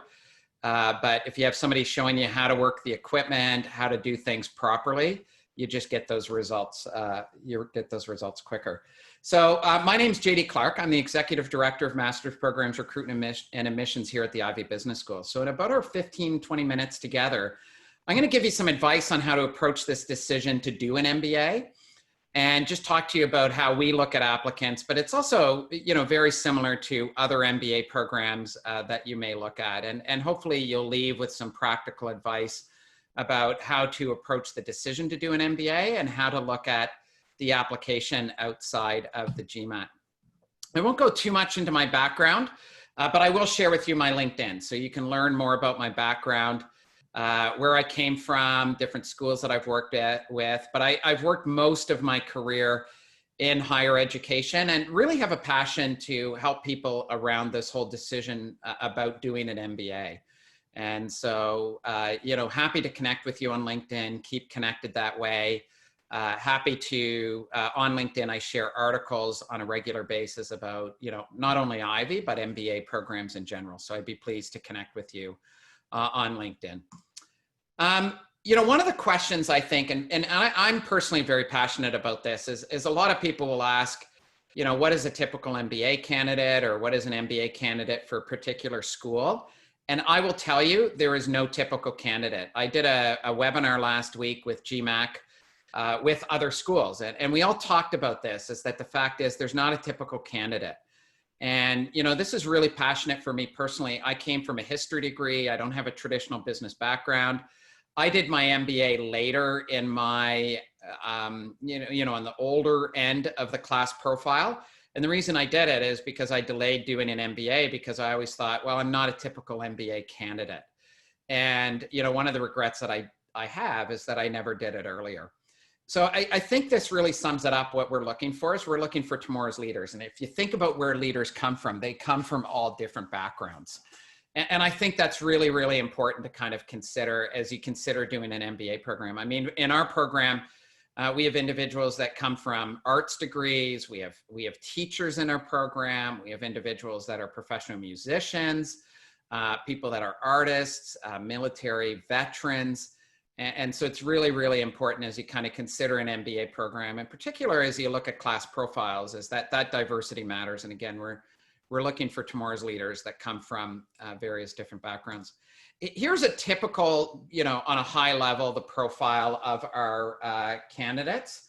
You know, you know, we have about 150 students a year come into our program, very international in nature. About 50% of our candidates are born outside of Canada, very typical of the Canadian landscape in general.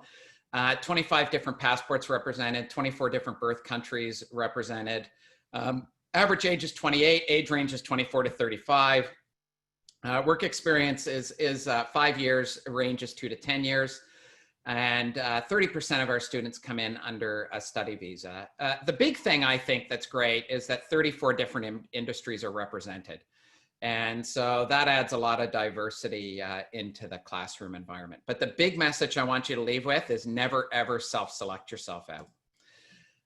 One of the things we're really, really proud of is the fact that we are ranked in the top 10 in the world for education experience here at one second, I'm just gonna switch because I pulled up the wrong presentation, so I apologize. So the first part is all similar, but I had two presentations sort of on the go, and so I'm just gonna pull up the correct one. So just bear with me for just 1 second. I put the longer one in place here. So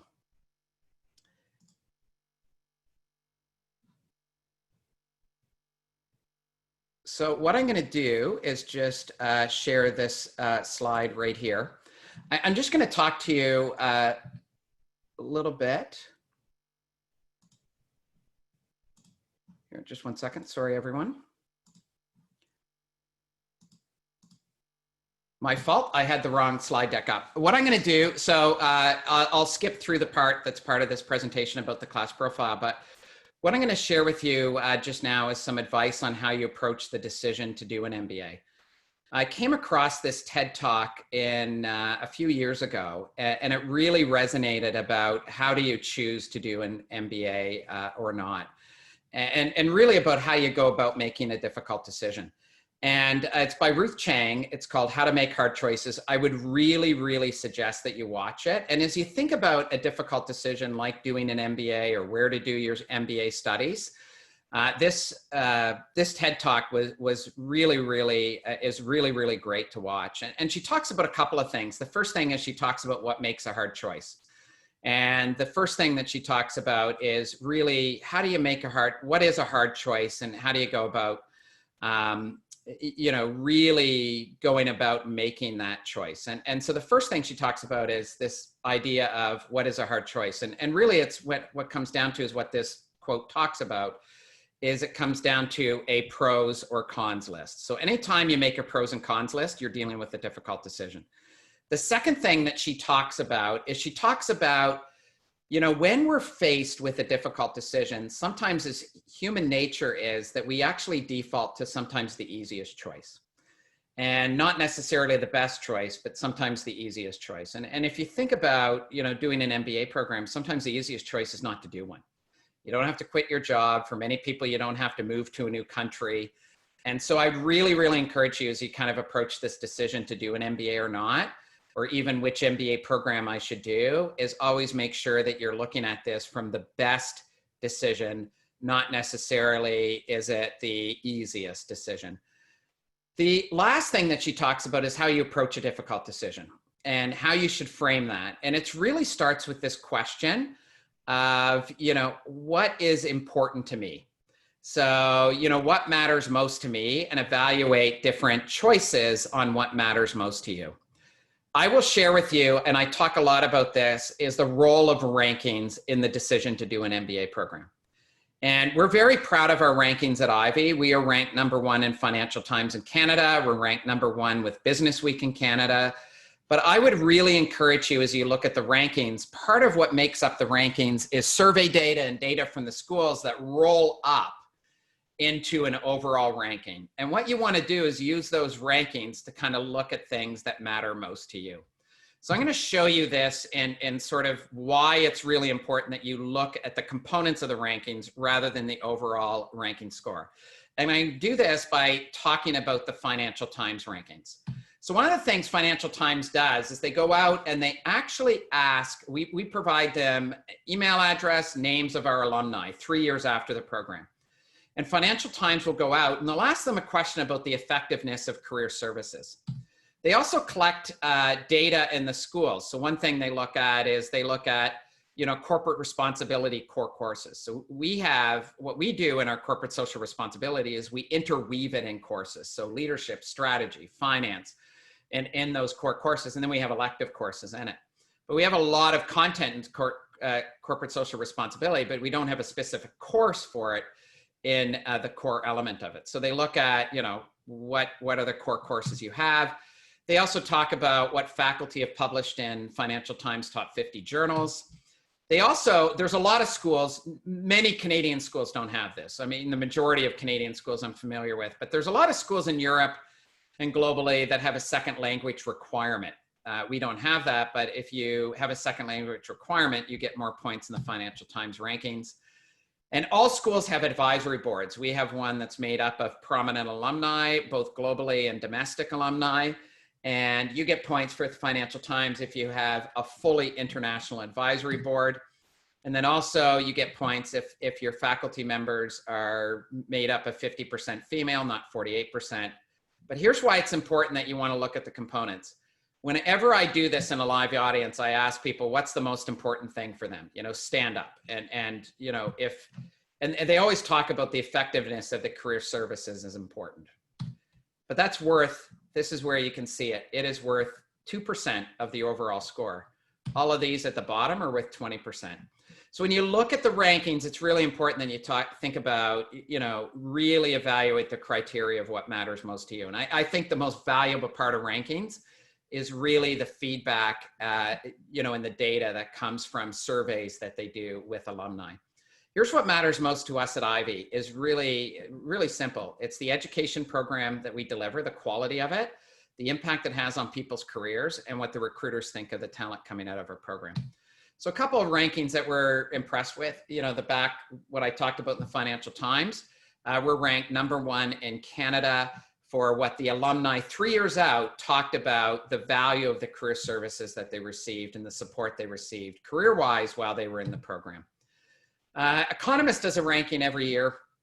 They rank top 100 business schools globally. And so this is, they actually go out and ask recent alumni, and we are ranked top 10 in the world for education experience 3 years in a row. So out of 100 schools, really proud of the education experience we deliver. And then we're also ranked for 4 years in a row in the top 20 in the world for recent graduates on what they thought of the career services in the program. And then we ranked #1 in Canada for Business Week, I think for 6 years in a row now. And one of the things Business Week does is they go out and they do this measure on networking. Business Week has 2 rankings, one for schools within the US and another one for schools outside of it, outside of the US, which they call their international MBA rankings. Combined, it's about 131 schools that they look at. And when you look at this score of rankings, when you combine those 2 rankings, we are number 15 in the world globally for networking, which is what the alumni thought of the rankings with alumni, what students think about the networking with alumni and recruiters, and what recruiters think of the talent and the brand power of the school. So that's what matters most to us here at Ivy. I'm going to skip this, which is what we talked about earlier with the class profile, and go right to our application. So our assessment of the application is based on 5 things that I'm going to touch on. So we look at your leadership experience, and this is not experience in having team members report to you. It is more about what are those experiences you've had, and I've talked a little bit more about what that looks like. We look for references as well. I'll talk a little bit about that. We look at your previous academic experience in combination with the GMAT. Because Sergey covered the GMAT really, really well, I'm not going to talk about the GMAT you know, as much, but I will say that it's only one component of our file. So as Sergey mentioned, our average comes in about 671, but our range is anywhere from 540 to 780. So it's a very broad range. It's only one aspect of it, but we really look at the GMAT or GRE in combination with your previous academic experience, and I'll talk about that. And then I'll close with talking about the admissions interview. So let's talk about work experience. We look for 2 years full-time quality work experience. So 2 years full-time when you're finished the program. And again, this really comes back to the diversity in the classroom and adds value to the classroom and team learning. There are 2 areas where you're going to talk about your work experience and highlight it in your application. One is the online application itself. And that's where you're kind of highlight, you know, what you do. So it's a typical, you know, form that you fill out. I was in this job from this date to this date, and here's what I was responsible for. And then the resume that you'll include as well as part of the application. And this is really your opportunity to be accomplish oriented. And when I talk to people about putting applications together about MBA programs, one of the things I think that's really, really important is that you switch your thinking about what you do and you start talking about the accomplishments and impact you've had. And that's really what we're looking for, and not just our program, but many, many MBA programs. And this is really an opportunity to highlight that. Every program will look at resumes differently. Some will give you a template, some will give you a limit. What we do is we don't do that. We say, look, you know, you need more pages to talk about your accomplishments, go do it. We don't want to limit that for you. And we'll help coach you on things that you may want to include, or if you have any questions. But I always go back to that question of, like, if you're wondering whether to include it, you're better off in including it. And here are some of the things you may want to highlight as you think about those accomplishments and impact that you want to do. And again, I'm going to mention these as examples for you to think about. We're not looking that you have all of them. It's just about examples. So really think about those times you have initiative. Your ability to get things done, where you've had to self-manage, maybe where you had to figure things out yourself, where you brought big picture thinking. Maybe, you looked at something and brought a suggestion forward that, was more on a strategic level than on that tactical day-to-day level. Teamwork is very important. You're going to find this across every MBA program. And the way to look at teamwork is, where have you worked with multiple stakeholders? Where have you supported team members? Where have you had struggles in a team and maybe worked through it and what you learned from it?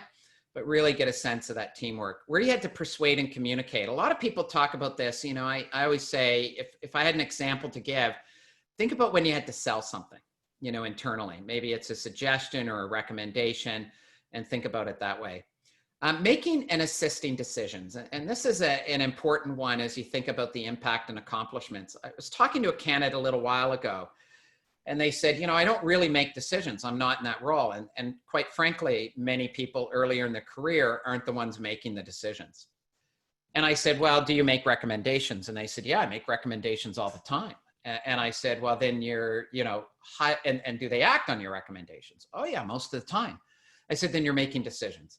So highlight those things where you're supporting decisions, where you've brought things forward. And the last is pretty obvious. It comes down to around solving problems. Again, these are some things you may want to highlight in your application. It's not that we're looking for all of them, but as you think about impact and accomplishments, to kind of highlight. References. Every school is a little bit different in references. How we do it at our school is, it's actually, I'll talk about how we do it and then who to choose.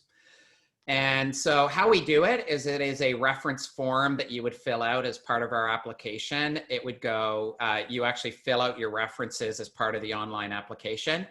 And then what we do is we actually will send that to you. So that's how you send it to your references. It's a form that they fill out. We ask them to rate you on certain criteria and then answer some open-ended question. Now, let me talk about who to choose. For us, we ask for a minimum of 2 references. You can add more. At least one of those references has to be professional in nature. And here is my advice. It doesn't matter what MBA program that you apply for. My advice is that you select references that can speak best about your character and abilities. And so, as you think about and you look at the form and you look at the reference form and the questions that are asked, select references that can provide depth in their responses. I always think that if you think about those experiences you want to highlight in your MBA application, select references that have observed those experiences. So you have alignment to, here is the impact and accomplishments I want to talk to, and here are the references I want to choose. Really important to meet with your referee early. Talk to them about why you want to do an MBA program. Talk to them about the things you're highlighting in your application and provide them with a deadline. For our program, you don't need your references to come in when you select, you send the application in. We like to receive it about 10 days afterwards, but it's really important that you kind of provide them a deadline, keep them up to date on what your timelines are. Previous academic experience. This is really important because we look at your previous academic experience with the GMAT. Why we're looking at the two together is to get evidence of your analytical and your academic capability. This is really important. We don't have a minimum GPA for our program. And so, I did a presentation earlier today where somebody said, what's your minimum GPA? And I think we're always hung up on our GPA. I think because, I have a daughter that's going into her last year of high school, and what does she hear? You better work hard. She's going back to school in a couple of weeks. You better work hard because this is an important year. You got to get good marks. So you have opportunities to go to college and university. And, the great thing about MBA programs is we have this thing called the GMAT, which can compensate for low grades. So I'm going to give a personal example. I graduated with a history degree. I had horrible grades. I think it was a situation where, you know, I enjoyed doing history in high school, but really didn't enjoy it on an academic level at a university. I was young and immature, so I graduated with weak grades. So the pressure was more on me to compensate that for writing a strong GMAT. So we look at the GMAT or GRE in combination with your undergraduate grades. How we calculate the GPA average coming in is we look at the last 2 years of your most recent degree. So if you have a 3-year degree like I did, you'd look at second, third year. If you have a master's degree, maybe 1 year, we'd look at 1 year master's and then your last year of undergraduate. We also look at program of study. So for me, for instance, I graduated with a history degree. I did no quantitative courses when I went to university. And so I had more pressure on coming up with a stronger quant score in the GMAT. And again, we use the GMAT to showcase academic rigor, and it really can balance out weaker grades. I will tell you, we had an admissions committee this morning. Somebody has a strong GMAT score and they have weak grades, we're not even looking at their grades. It really comes down to compensating for that. And I, you know, many MBA programs are very, very similar in their approach. We have essays in our program. I'm going to talk about the essays. Very similar to other schools, we have 2 written essays. We also have 2 video essays. I think what's really important as you think about doing the written essays that you see, and I'll talk a little bit about the video essays, is when you're doing the essays is you really want to make sure you answer the question for the essays. And one of the tips that I always provide to people is, you know, you're going to give it to somebody to proofread. And when you give it to somebody to proofread, don't give them the question, just give them your answer and ask them to read to you what they think the question is. Probably the best way to know that you've read it. The truth is better than playing the game. And I think this is really, really important that, you know, when you go to an interview stage in a program, they're going to ask you about some of the stuff you mentioned on the essays. And if it's not a real deep experience for you, as they kind of probe in the interview, your story's going to collapse. I also think about the essays when you write them is keep them personal in nature. I mean, the biggest advice I have for the essays is we're no different than any other school is.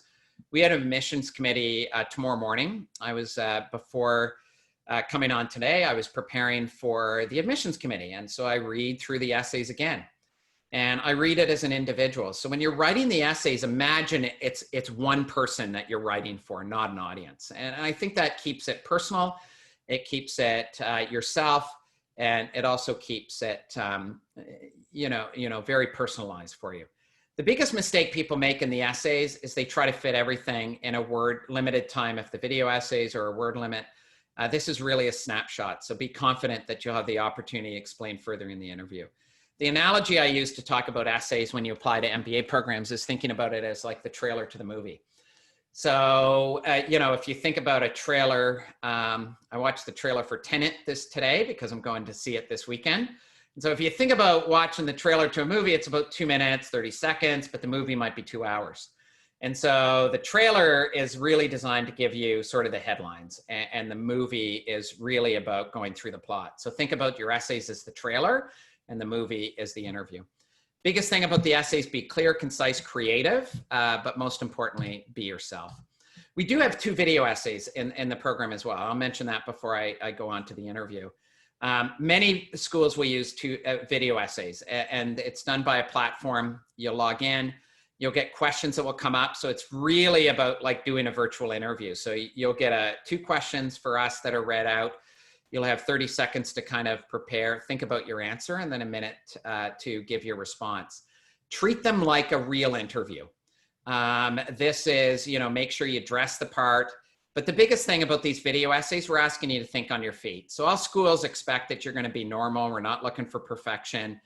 And there's no tricks in these video essays. You know, the best way to describe them is it's really done by, you know, getting acquainted questions. So one of our questions, just to give you an example, is you get all of a sudden given a day off at the last minute.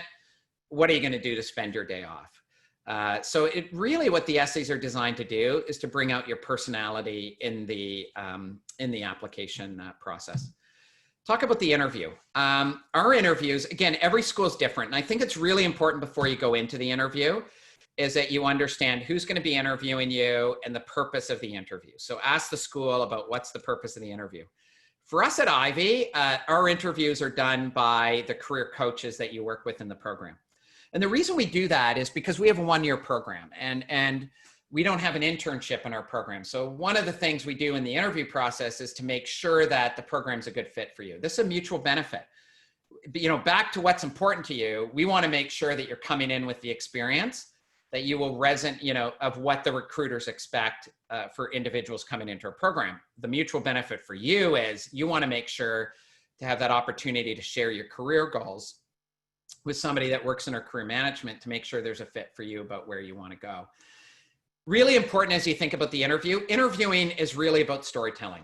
And, you know, you want to be prepared, but not scripted. So you want to kind of have bullet points prepared about what you'd like to talk about, but you don't want to go into the interview with a piece of paper, you know, talking and being scripted.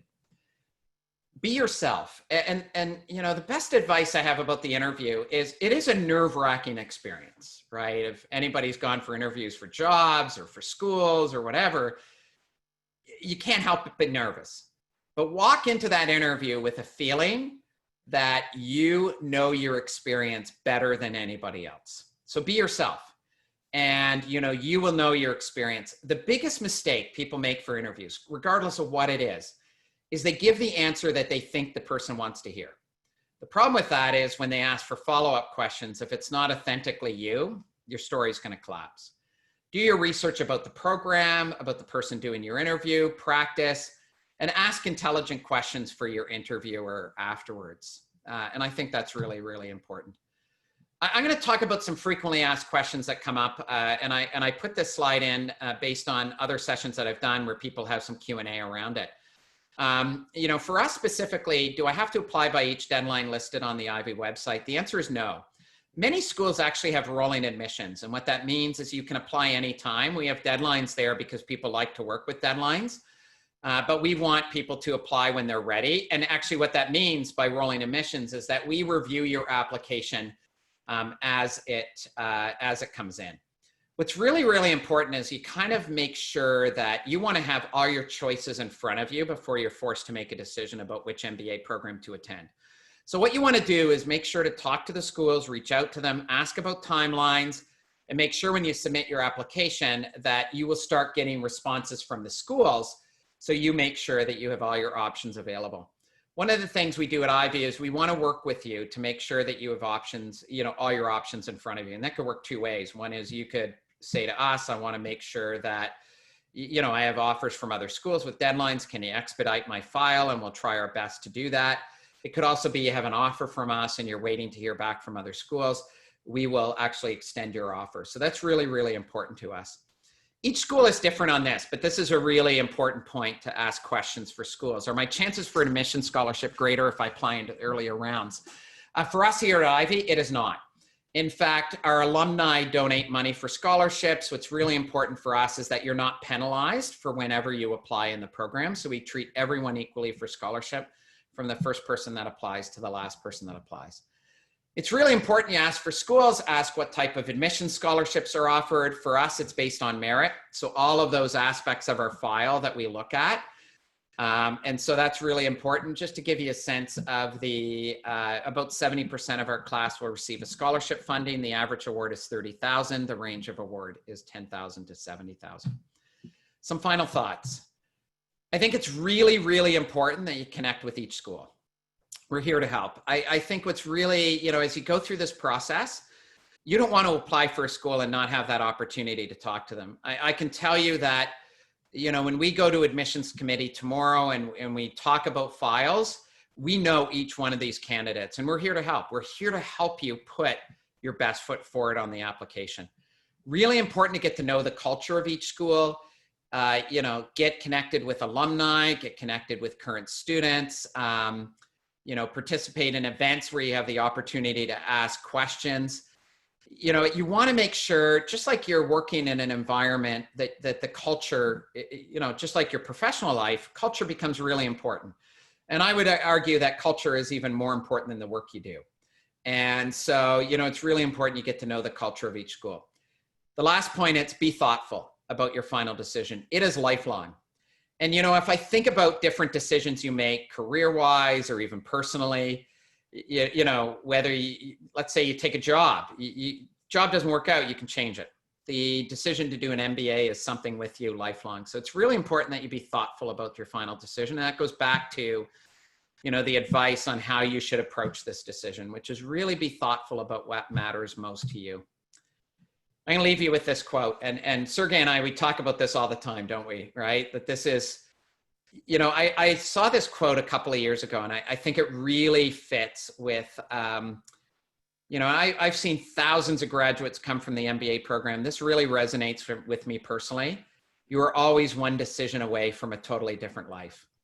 And, you know, if I think about the, you know, I was talking to a couple of alumni today, and they were international students, and just the change of their life, you know, to be settled in Canada and to be working here and to have a great career that they're really, really proud of. And, you know, this is a big decision, but I can guarantee you that, you know, it is life-changing. It is transformative. And, you know, this is one of the things doing my MBA is something that I've never regretted. And the best thing I've ever done, truly, and very passionate about it as well. So I really think you have to keep this in mind as you think about doing something like this. Couple of things, next steps. If you're ever interested in kind of knowing whether we do this thing called a preliminary assessment, which means you can send your resume or LinkedIn profile. Don't do a special one for us. We're not making admissions decisions. It's just, do we see enough in your profile? You should go forward with an application. We have some great content on webinars, podcasts. In fact, the presentation I had up at the beginning is our tips and tricks webinar. It's about 35 minutes. It goes into a lot of the stuff I talked about deeper. That's on there recorded. We have great podcasts where we bring in some alumni, current students, talk about their experience. We have different events. All of them are virtual right now. QS is one of the ones we're participating in, Sergey, in a couple of, I guess about 3 weeks now. But we have some events listed there, and then of course the application. So really encourage you, if you want to learn more, to go there. Then I'll end with my LinkedIn profile. I'll take questions. Sorry about the technical thing. You know what I was doing is I was cut and pasting a slide, and I closed the wrong presentation before we started. So I apologize for that. But thanks so much for your time. I'm happy to stick around, Sergey, and answer any questions that anybody has. So happy to do so. Great. Thank you so much, JD. I always find your presentation that just there's so much value. We even have some some comments now from people who came here today that there's just so much information that you share, so many great tips. So really, really thank you for coming here to spend some time with us. And I'd like to encourage everybody, please connect with JD. As you could see, you know, some of the people, and perhaps I had this, that you know, there's this almost this wall, this glass wall, this barrier. You're trying to get into a business school, and you gotta like play some games, and you can't really talk to anyone. So I think you could see that that's not really the case. The people who work at schools, and I know some of JD's colleagues as well, they're all amazing, very friendly. They're there to help you because their job is to make sure that the school chooses candidates who are really going to benefit from the program. And just like JD was saying, the cost of making your own choice, I would say, that do something that's not really what you would like to do is pretty high, because you can't really undo your MBA, or you can do another MBA, you can sell your MBA, you can divorce your MBA. That's a one-time shot. So choose wisely. And JD and his colleagues are there to help you. So please use these resources. It's for you. It's ultimately your life, right? Yeah. So. And you know, I would say, you know, when we have an admissions committee, and this happens rarely, where we have somebody submit an application and we've never heard from them before or never talked to them. I mean, it only harms you at the end to present the strongest application possible. And so we're definitely, and again, you know, we participate in events together, and everything else is that each school has individuals like myself that will help you through the application process. So, yeah. Yeah, exactly. We have a couple of questions. We have a question about Sure. the minimum work experience. Is that post-undergraduate degree? It is post-undergraduate degree. So we sometimes get questions about, well, I did strong internships and everything else. Can I piece that together and make it work? And it is post MBA. The internship experience that you've had is helpful, right? Because that strengthens your application. It's not that, you know, we only look at what you've done postgraduate. But, you know, I'll share with you, and I've been involved in MBA programs for a while, is that, you know, in the early 90s, MBA programs were much like law school, right? You would do your undergrad degree, and then you would go into your MBA program. You would do your internship in the summer months, and, you know, somewhat like a law school would do their articling. And about the mid to late 90s, the recruiters actually came back and said, we actually want individuals that come in with work experience doing an MBA program. So that was really driven by the recruiters. You will find that most top MBA schools, the large majority, ask for work experience.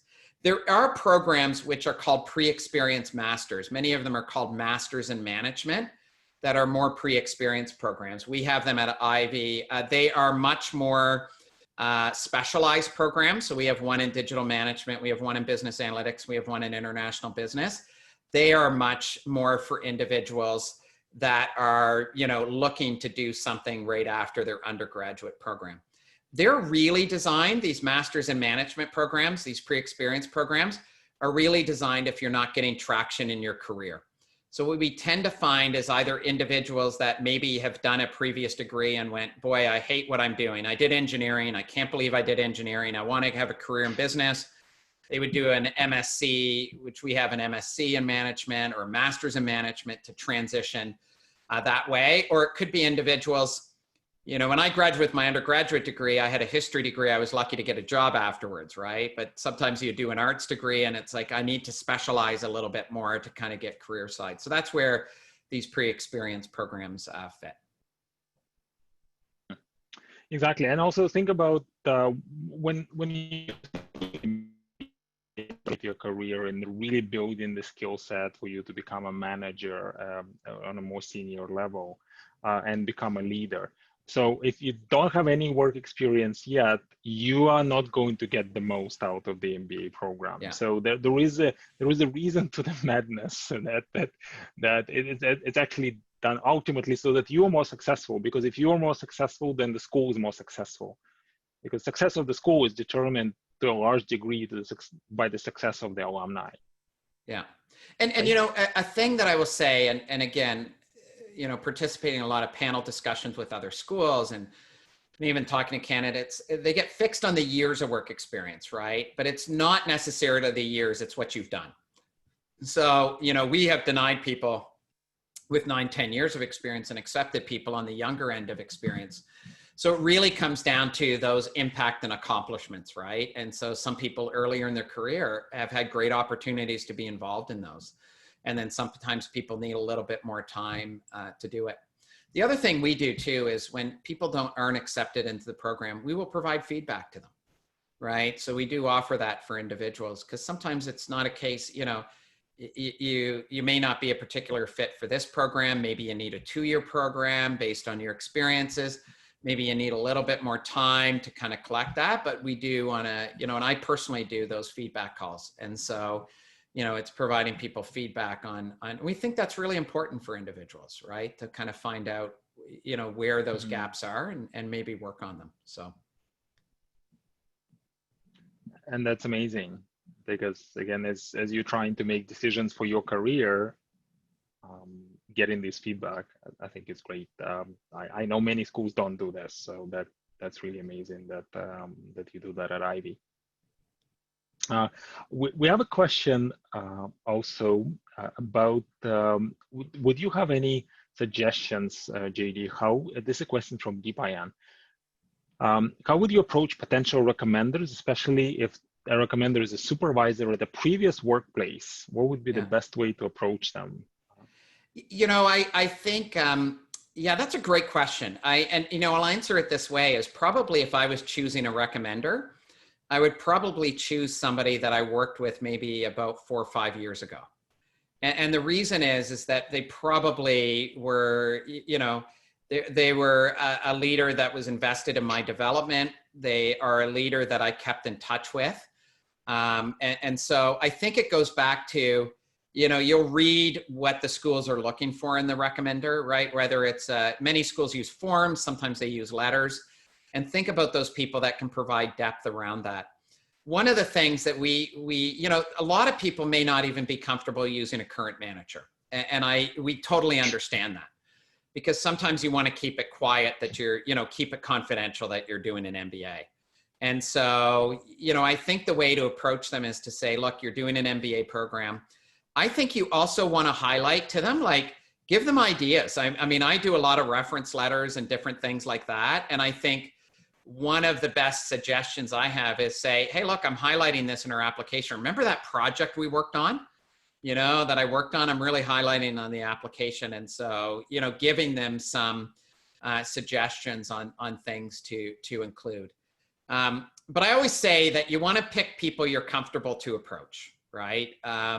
Because that means that you've had a strong development relationship with them. I'm going to give you, I'm just going to give you a suggestion around recommenders, and probably the strongest recommendation, and I read a lot of them, that I've seen in my career. And I mention this because you can be creative around recommenders. So this was somebody that she applied to a program. One of her recommenders, she actually coached a soccer team, so football, of those that may not be in North America, but of young girls that are 9 to 11. And one of the recommenders actually was a parent from a child that she coached. And it was a great reference, because it was like talking about her leadership ability, the impact she had on these kids, what he had observed in her qualities and abilities. And so I think sometimes, think about those things that,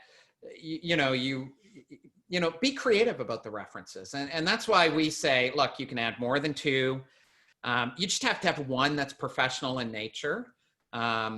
And to have it. And I think the more that you can think creatively, I sat in an interview a couple of years ago, and the person talked about when they were talking about where you had to solve a problem. And she was doing a volunteer thing in the university. So it was, probably an example that wasn't professional in nature, but she said, look, I did a volunteer thing during break week one time in university, and I went to Guatemala. And it was for, an organization, they would do sports with kids and everything else. And she said, I had trouble getting the kids' attention. And so what I did is I actually learned how to juggle, because if I juggled, the kids would all come around me to watch me juggling. And that's how I got their attention. And that was her example around solving problems, an unbelievable example. So I think creatively about things, right? And that sort of, and that goes from references to as you describe your experience as well. Perfect. Thank you. Thank you, JD. We have another question that Nikhil has just asked. I think it might be a more personal question, but the question here is, if there's somebody who has a certain profile, and the only difference in their application would be having a 680 or having a 720 on the GMAT. So they could work a little harder and get 720. Would that make any difference for the scholarship or for their chance of getting in? I mean, it's hard to depend, right, on when it looks at it. I will talk to you about where a higher GMAT score may make a difference, right? And it may, so I'll take this as an example, is you may get into a program with a 660 GMAT. But, if you're targeting, and Sergey, you know this, and you could probably add to it too, but if you're targeting top tier consulting, which is McKinsey, Bain, and Boston Consulting, or you're targeting investment banking, they will look at your GMAT score. And I can tell you, in kind of looking back, you will make yourself competitive if you get over a 700 in that. So there are times we'll have conversations with a candidate that says, look, you got into our program in 660, but when you talked in your interview, you really talked about targeting investment banking. We would really suggest that you go back, write a stronger GMAT to make yourself more competitive for those firms. And those firms will really, really look at the GMAT score as evidence of your, analytical capability. I'll give you an example. Is we had somebody who graduated last year who placed with in an MBB firm. He had a 650 GMAT. And so I asked him what that, he said, I had, and he had a friend in the program who got in who had a 720. And he said, here is the issue I had, is I had no room for error in any of my analytical things when it came down to my case prep in the interviews or anything else, right? I had no room for error. Where, you know, my colleague in the classroom here with the 720 had some room for error because he proved that he had the analytical capability. So I know it's a long answer to your question. I think it depends, but a higher GMAT score will definitely help to make yourself more competitive if you are targeting those firms. So would you, I mean, you would know that, Sergey, too. Like, yeah, absolutely. You know. I would echo that for sure. And one of the things that, can you hear me? Yeah, I can hear you fine. Yeah, okay, perfect. Yeah, I see some my computer's telling me some technical difficulties. I was actually at a conference with the GMAT, which is interesting. Many people don't know that the GMAT has a special conference for test prep organizations where they invite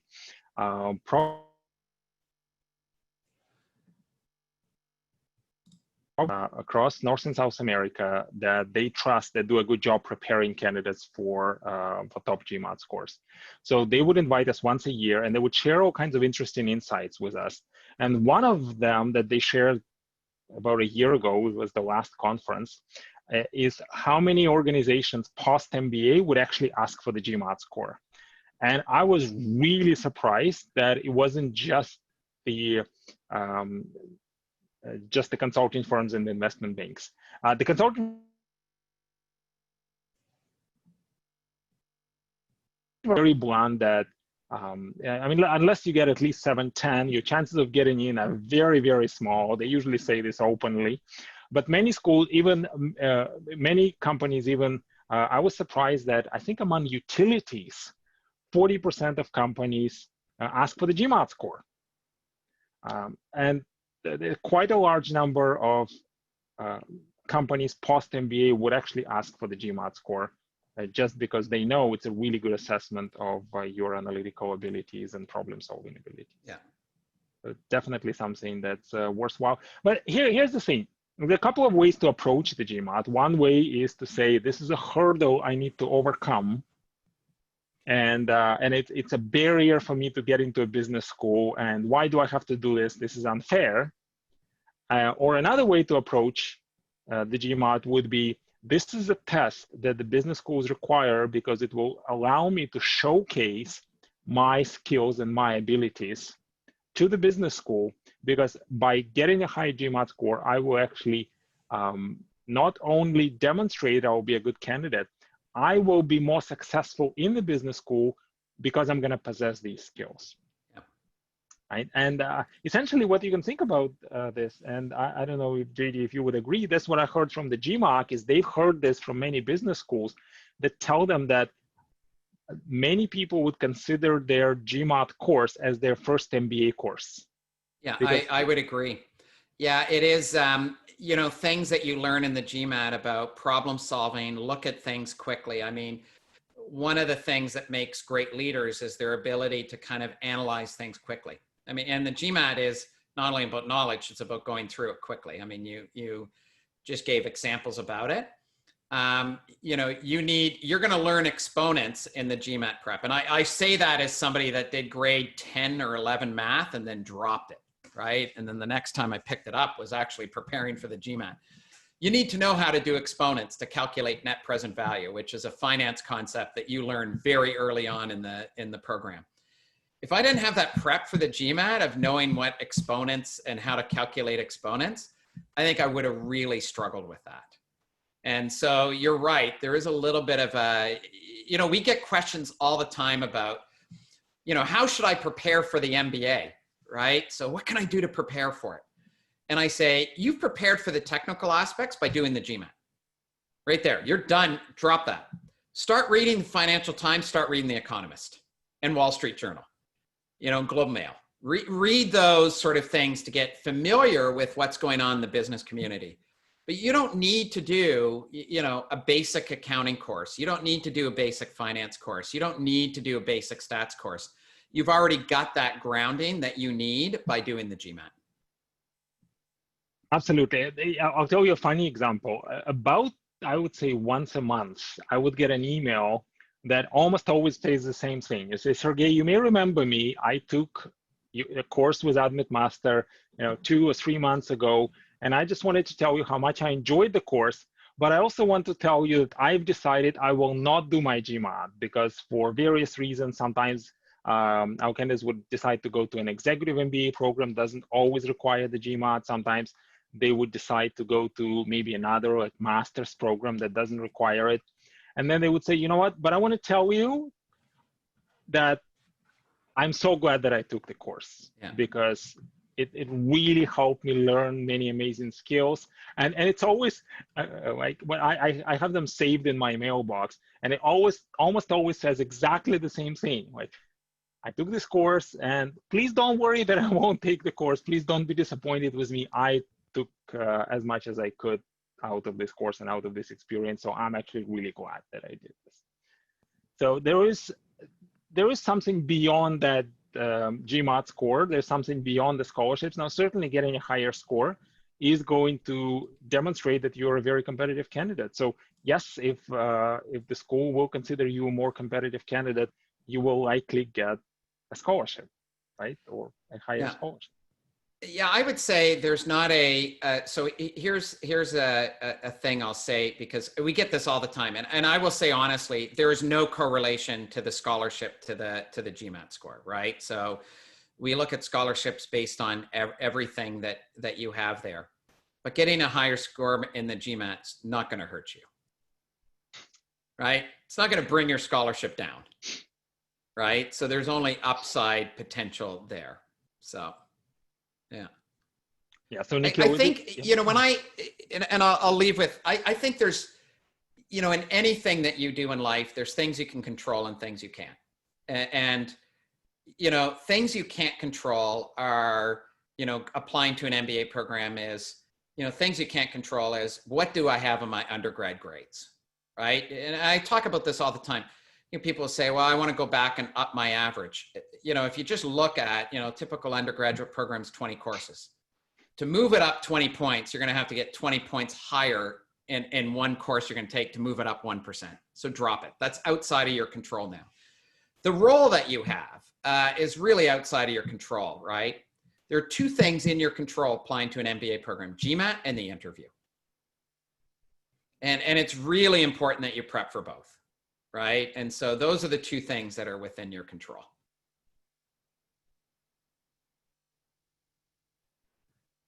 I can't agree with you more. And that preparation requires time, but it's at the end of the day, it's all worth it. Yeah. I could tell, I could see from my own experience, I did my own MBA. It was 15, 16 years ago. It was life-changing for me. JD, I think you would agree as well. Yeah. And everybody, I could see, I keep in touch with with people who went through our program that then went to top schools. Lots of them went to Ivy, and then just the way that they transformed their career is completely different. I looked at the LinkedIn and Facebook profile. Many of them have become personal friends, and I just see how much have they done and what change have they done, and I can only imagine what would their life be if they didn't do the MBA. They wouldn't be doing all of these amazing things. They wouldn't be touching the lives of other people. And one thing I also want to mention in closing, at one of these GMAT conferences that I mentioned, it's a private conference. It's not even advertised. You can only go there by invitation. So one of the things was the survey that was done by the GMAT, where they went out and interviewed lots of alumni from top business schools, and they asked them about their goals and whether MBA helped them achieve their goals. It was interesting. They interviewed people who just graduated, and then it was, I think, 3 years after graduation. Then they interviewed a lot of people about 10 years after graduation. And what they found is that everybody, regardless of how long it was after the MBA, everybody said that the MBA was really rewarding personally. So it helped them with personal growth, making new friends, the networking opportunities, and also really rewarding professionally. So help them with their career, help them accelerate, get better opportunities. And then what's also interesting is when they asked the question about the financial rewards, people who just graduated didn't feel like it was a good financial decision. But then people 10 years later, almost everybody, it was like well over 90% of people who said financially it was an amazing decision. I know initially it's a little scary. You might be thinking, how am I going to pay for my MBA? I'm going to potentially have to take a loan out. And that's the reason why many people might consider deferring their MBA. They're saying, okay, maybe I need to save up a little bit of money. But think of this as an opportunity cost. Every time you are deferring your MBA, you are deferring potentially a substantial increase in your salary. So it will be a financially rewarding investment as well. With time, you might not see it right away, but after a few years, you're going to see that it was a really, really good investment. Yeah. And absolutely. many different organizations like The Economist and QS and Financial Times, they track return on investment. And I've seen numbers, I think on average, it's several $1 million over the next 20 years. So if you can imagine, you add into your lifetime earnings a few $1 million. You know, and that's a really important point. And I'll you know, a lot of, and we talk a lot, you know, our current class is going through recruitment right now. And so there's a real focus on that first job after graduation. It's like, this is an investment in your career. And it's about making sure doors don't close, and it's making sure that doors open.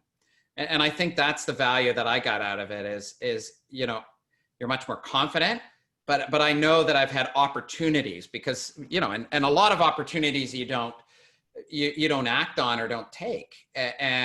But you have those opportunities because you invested in yourself. And, you know, and you're going to come out with hard skills, right? Which is really important. You're going to learn a lot of, you know, frameworks and concepts, but you're also going to come out just as a better professional. And, you know, I'm going to give an analogy that one of our alumni said at a recent panel, as they said, you know, it was like getting 20 years of work experience in a year.